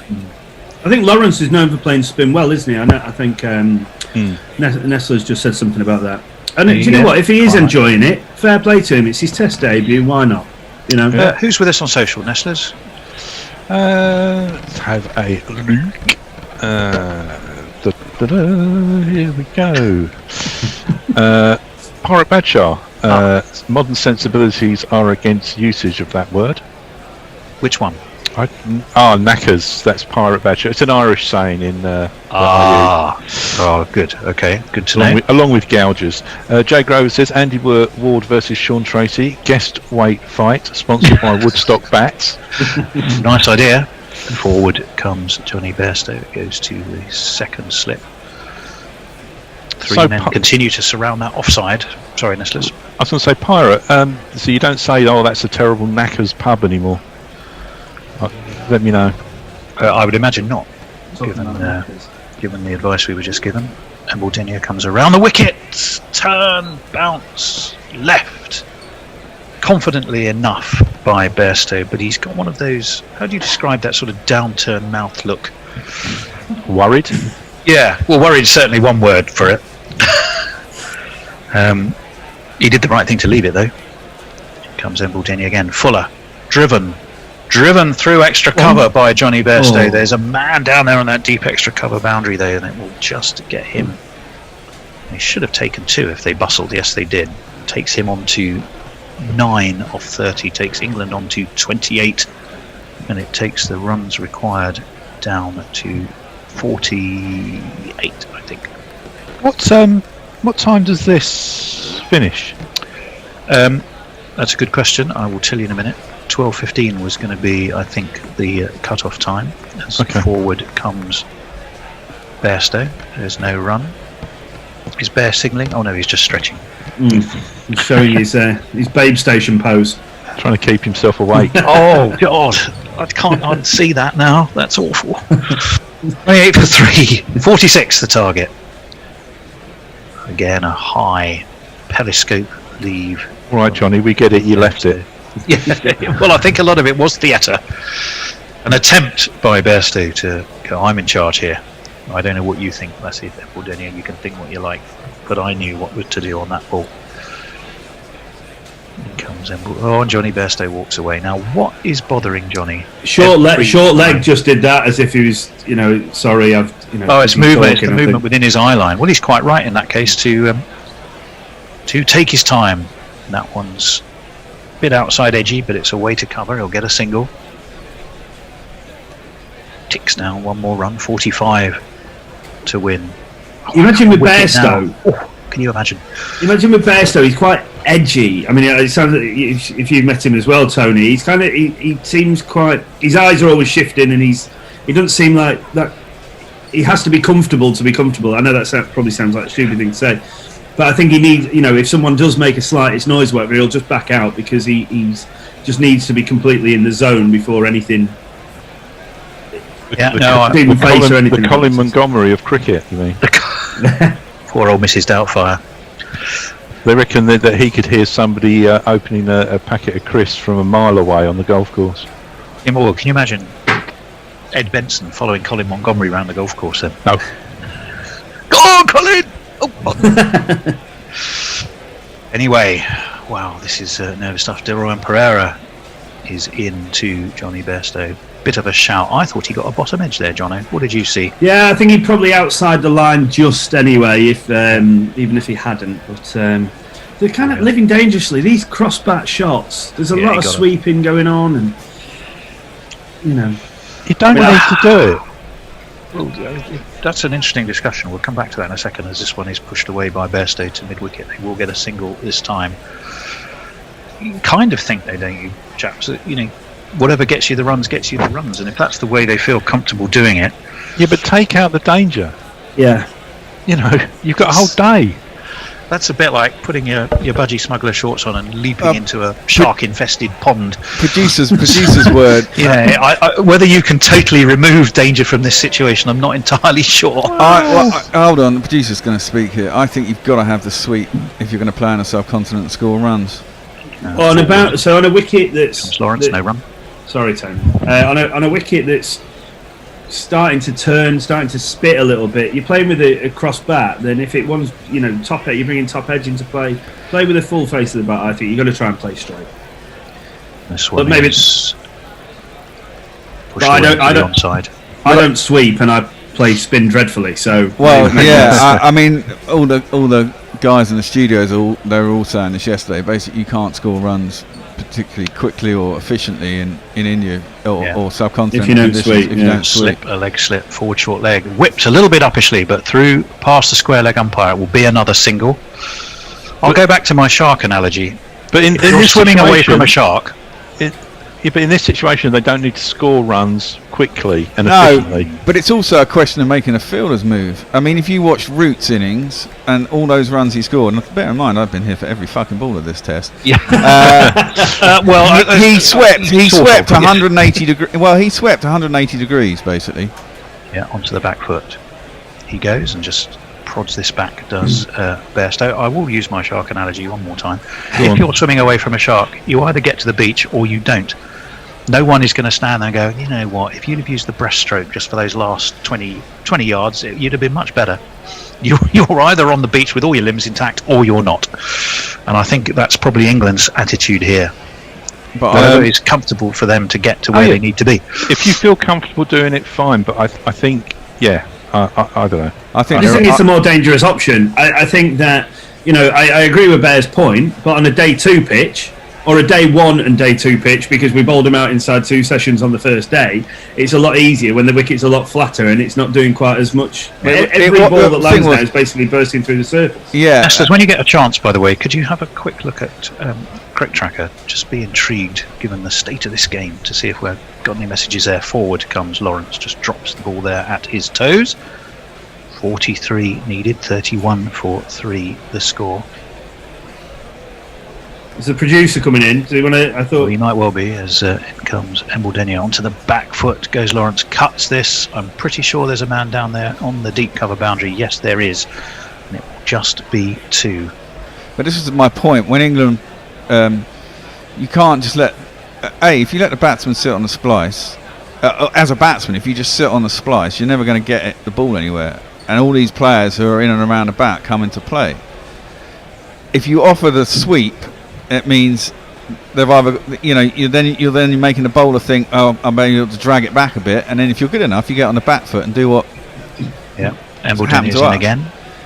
And Lawrence is forward, kills the spin very nicely. The bowler gets a bit scared, draws it back a bit, and then on a slow pitch, even if it's turning, because it's short and you're a good batsman, then you can get back and as a bowler, as we were saying yesterday, I want to be hit off. I want to drag them on the front foot. I don't want to be having to go. I don't want to be bowling it short because it's a much easier outshot off the back foot to a spinner because you're trying to get people to drive. So your field is set in that way. All the threes, 33 for 3. Oh, and that one has beaten the bat, and it's also beaten Niroshan Dickweller. Fielder sets off in pursuit. He's not going to get there. It's going to be buys. It's going to be leg buys, in fact, as signalled by umpire Kumar Dharmasena. But they'll take that, will England? Will they ever? 1, 2, 3, 4. Was that glove? I mean, I don't think he got anything on it. I'm pretty sure it came off the top of his thigh. We'll have a look at it here. Yeah, nothing came off the keeper's. And yet, well, the umpire signalled leg buys though, so maybe he's got that wrong. It's 4 extras, whichever way you look at it. Embledenia just looks around and seems a bit horrified. 37 for 3. Oh, Embledenia's in. He's now just reverted to 2 slips as this one's driven through cover. We know there's a man on that cover boundary. The Crows go a flying left and right, and England get another single. 38 for 3. Fair. I agree with you to a point.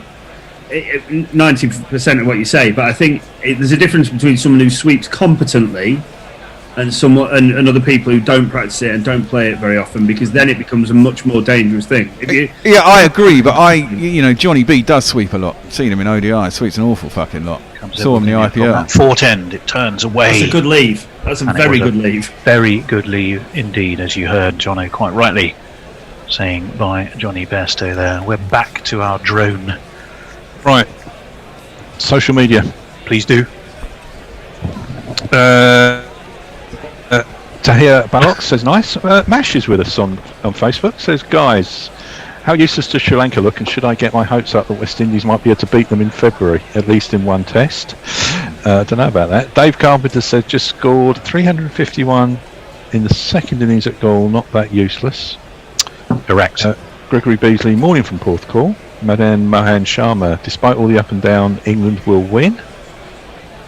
Certainly yes. the smart money would be there, but they're certainly making it interesting along the way on both sides. On Crick Tracker, we're joined by Sagir Barabbas, and Kuldeep Mishra says Hol, and Dubra Jubabar says now live score Sri Lanka 343. Just say hello to those messages. Yeah. No, he wasn't spamming. He was just giving the score out. Oh, well, okay. Wow. Well, good. Very welcome. Let's have a look on Twitter. Am I still losing the ball yet? Leah says, if I had as many imaginary enemies as Pearstow, I'd be pretty twitchy as well. Well, yeah, we had a long conversation about best restaurants in Leeds. We're going to see a change of bowling. It's Wanindu Hasaranga. But don't look back, Hasaranga. I heard you say. Also, indeed, he goes by the name of PWH De Silva, does Wanindu Hasaranga, just to confuse things. So when you look him up, what's happened? Light meter's come out. Oh, really? Too dark. Well, the Bear's going to be horrified. That's being booked. Need to be booking that seat in the studio tomorrow morning, Bear. Well, hang on, Hasaranga hasn't even had a chance to bowl, has he? Let's see what is the story here. He's not the only one who has to get up in the morning, though, is he? Well, Bear's not doing it on his own tomorrow. I think we're going to virtually arm wrestle through us to get up with him now. But I'm going to put my hat into the ring because this is just too good to miss. We are looking at the light meters. England, I don't think will need twice asking to go and sleep on things over light. Players suspended due to bad light. And honestly, chaps, what chance do we see that it'll be unsuspended this evening? Can't see it this evening. I think it works in England's favour, this. Although the wicket will be a day older and we'll have had another night under covers, I think that England will be pretty happy with that. It's interesting that people were saying earlier on the Sky commentary that Sri Lanka would have been incredibly happy to get to have England chasing their first innings score of 135. If we were chasing 135, or if England were chasing 135, I think Sri Lanka would be really confident about trying to get this done. I just think that chasing 75 to win, then with 41 required, I think England will be pretty confident. I completely agree with you, Jono, and that's absolutely the common sense view. And of course, anything else tends to be what ifs. But stick another wicket or two early doors. India got but bowled not for many 36 runs onto that, and it's a different ball of wax, isn't it? Yeah, 100%. We shall see. We shall see. Now, it's a beautiful looking sunset. Yes, there are some clouds around. The sun is shimmering on the Indian Ocean, and it is all rather frustrating that when it had reached a crescendo of nerve-jangling excitement, we've been robbed of the chance to see it through for today. It's very disappointing. I was just starting to chill out, actually. From being 13 for 3 to 38 for 3, suddenly in fact they've got to change it. I'd have left Embaldonara on, to be honest. I'd have just keep bowling him. I mean, I do think Pereira was easier to play because they're both right-handers, and it was he was coming around the wicket. But then that's also an interesting one, Bear. So if you were chilling out, you're suggesting perhaps England were, and therefore they were getting there. Would you really have wanted to go off? No, I mean, if the light was still just basically just about playable. But it's not in the. Do you want to set about things all over again? No, I'd have rather stayed out there. Those two would have got it done. But it's taken out of their hands now, isn't it? They don't get the choice anymore, do they? No, they don't. Well, so do you think had the light been offered to, they would have stayed out? I'd have stayed out. They would have stayed out. Yeah, I think so. I think he'd be trying to avoid Joe Root for as long as he can. Yeah. Yes, it'd be interesting. It'd be an interesting conversation to be a fly on the wall for, wouldn't it? That one. Hello, Joe. I'm still out there. You're not. Oh, I shouldn't have said that, should I? Yeah, but it's all right, Skip, because you're still averaging 129.5 for the for the test, or 119.5, whatever it is. Yeah. So who do we think this benefits? The fact that we're off. I would have said England until possibly the last 12 balls or so, when it just seemed like these two were just getting a grip on things. And had they put on another 20 runs tonight and the job was almost done, everyone would be sleeping easier. Had they put on another 20 runs tonight, you'd suspect the umpires would have done everything to try and keep them out there. Because, and I wonder, so here's another hypothetical but potentially interesting question for anybody who wants to tackle it. Had there been crowds, therefore you would have had a host of people needing to come back tomorrow to fill a stadium to watch potentially hardly any balls. Would you have done things differently? Would you have tried to stay out there? There's hardly a lot of people go in that stadium. Well, no, a lot of people. One of the highlights from yesterday, undoubtedly, was our friend Randy Caddick being the only fan to Joe Root. Obviously, very conscious and full marks to him. It was a wonderful piece of sportsmanship. Even without COVID, there's hardly anyone there, is there? It's not like there's huge stands anywhere, is there? No, but there'd be enough people in there. And remember, it's a kind of a peninsula, isn't it? So people have to sort of funnel themselves in. And also, it's a holiday destination. There'd have been loads of English fans there, wouldn't there? Yeah, exactly. I mean, I would have thought. Yeah, well, it's a hypothetical now. Shall we have a quick look? What do we think the latest intelligence is? It stumps. It is stumped. We are finished for the day at the most cliffhangery. I mean, it is like a TV series, isn't it? Where the guys are on the edge of the cliff and the credits are rolling and it's, same time, same channel, come back tomorrow. It's like where Batman or Robin is sort of suspended over a pot of boiling oil or whatever it might be. And you have to wait until the next episode to find out if they get out of it. If they escape, they always do. If it was Batman. But it is the very definition of a cliffhanger, and we have to wait till tomorrow now. Messi just says, to be honest, Bish, that shark analogy is worse than your dad jokes. Well, I think it's a little bit harsh. Yeah. I think as Nestler said earlier, though, it's one of those occasions, isn't it, where people say, oh, we don't like Test cricket. This has got us all hooked. I mean, we love cricket, but I don't know how people wouldn't be able to find this entertaining and wanting to see what happened next. This is the best cricket. It's just, there's no argument to be had. Well, should we just very quickly reprise the situation we are in? England are... what are... England are 38 for 3. They need 36 runs tomorrow with those 7 wickets left. The ball is turning, spitting, teasing, tempting, and generally causing them all kinds of angst. We've seen the loss of Crawley, who prodded forward and was caught by Mendes off Embaldenia. We've seen Sibley bowled to one he simply left alone and misjudged. We've seen a comedy run out between Bairstow and Root, where we think the guilty party was Johnny B, who ran out his captain. Root went for 1. Lawrence is on 7. Bairstow is on 11. Earlier on, Sri Lanka had made 359. No bad effort for a team that made 135 in the first innings. A tremendous effort, 71 by Angelo Matthews before he was one of Jack Leach's 5 victims. In fact, when you look at that scorecard, obviously 111 for Lahiru Tiramani, fell to Nelson's, even if Nelson's is not a thing for Sri Lanka. 62 for Kusal Perera. So they managed to get runs on the board, get them past England, get at least something that they felt in the gathering gloom and with a turning pitch on day 4 that they might at least worry England. Well, they've done that all right, as well as royally entertained us. Yeah, I think so two things. I think that my prediction is that Dom Bess will be at the wicket when we win tomorrow. Because I think we'll lose 2 or 3 wickets, but I think we'll get it done. I also think that regardless of the result, that having posted 359 in the second dig, that Sri Lanka will now feel like they can compete with England.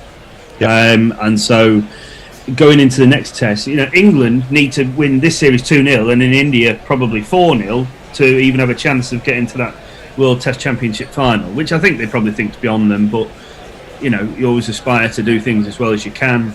Winning 4-0 in India is going to be impossible. Well, it's interesting. Our friends at WinViz, fickle that they often are, they've got England at 99%. They've just left the door open, ajar, for Sri Lanka at 1%, which is, I don't know. I mean, I'd have it possibly 95.5. I don't know what algorithms, if indeed they are algorithms. I just think it's a couple of blokes sitting in a room going, well, what do you think? It's probably better, look, just like us having a conversation. I'm sure I've done them a grave disservice by suggesting that.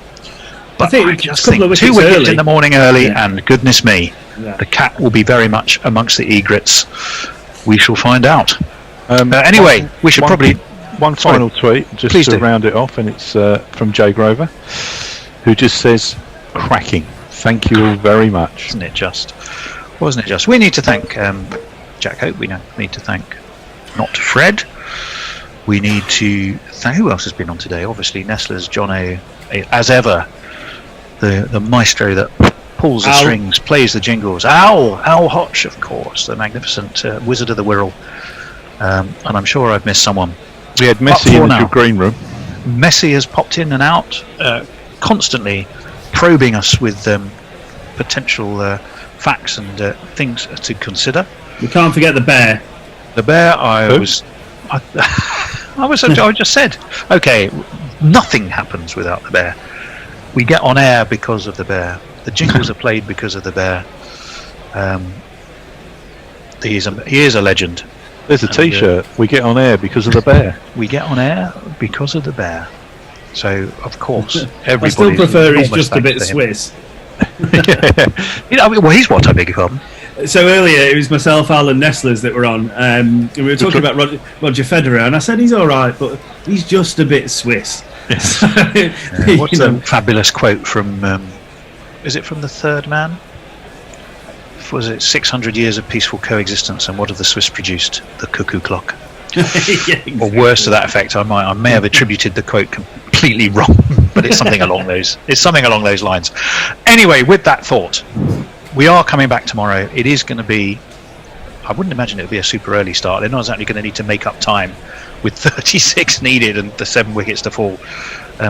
But we'll follow our Twitter messages, and of course you'll find out. But for now, with England on 38-3, we're breathless. I hope you've had fun, and we will see you in the morning. Thank you and good night. Yeah. Yeah.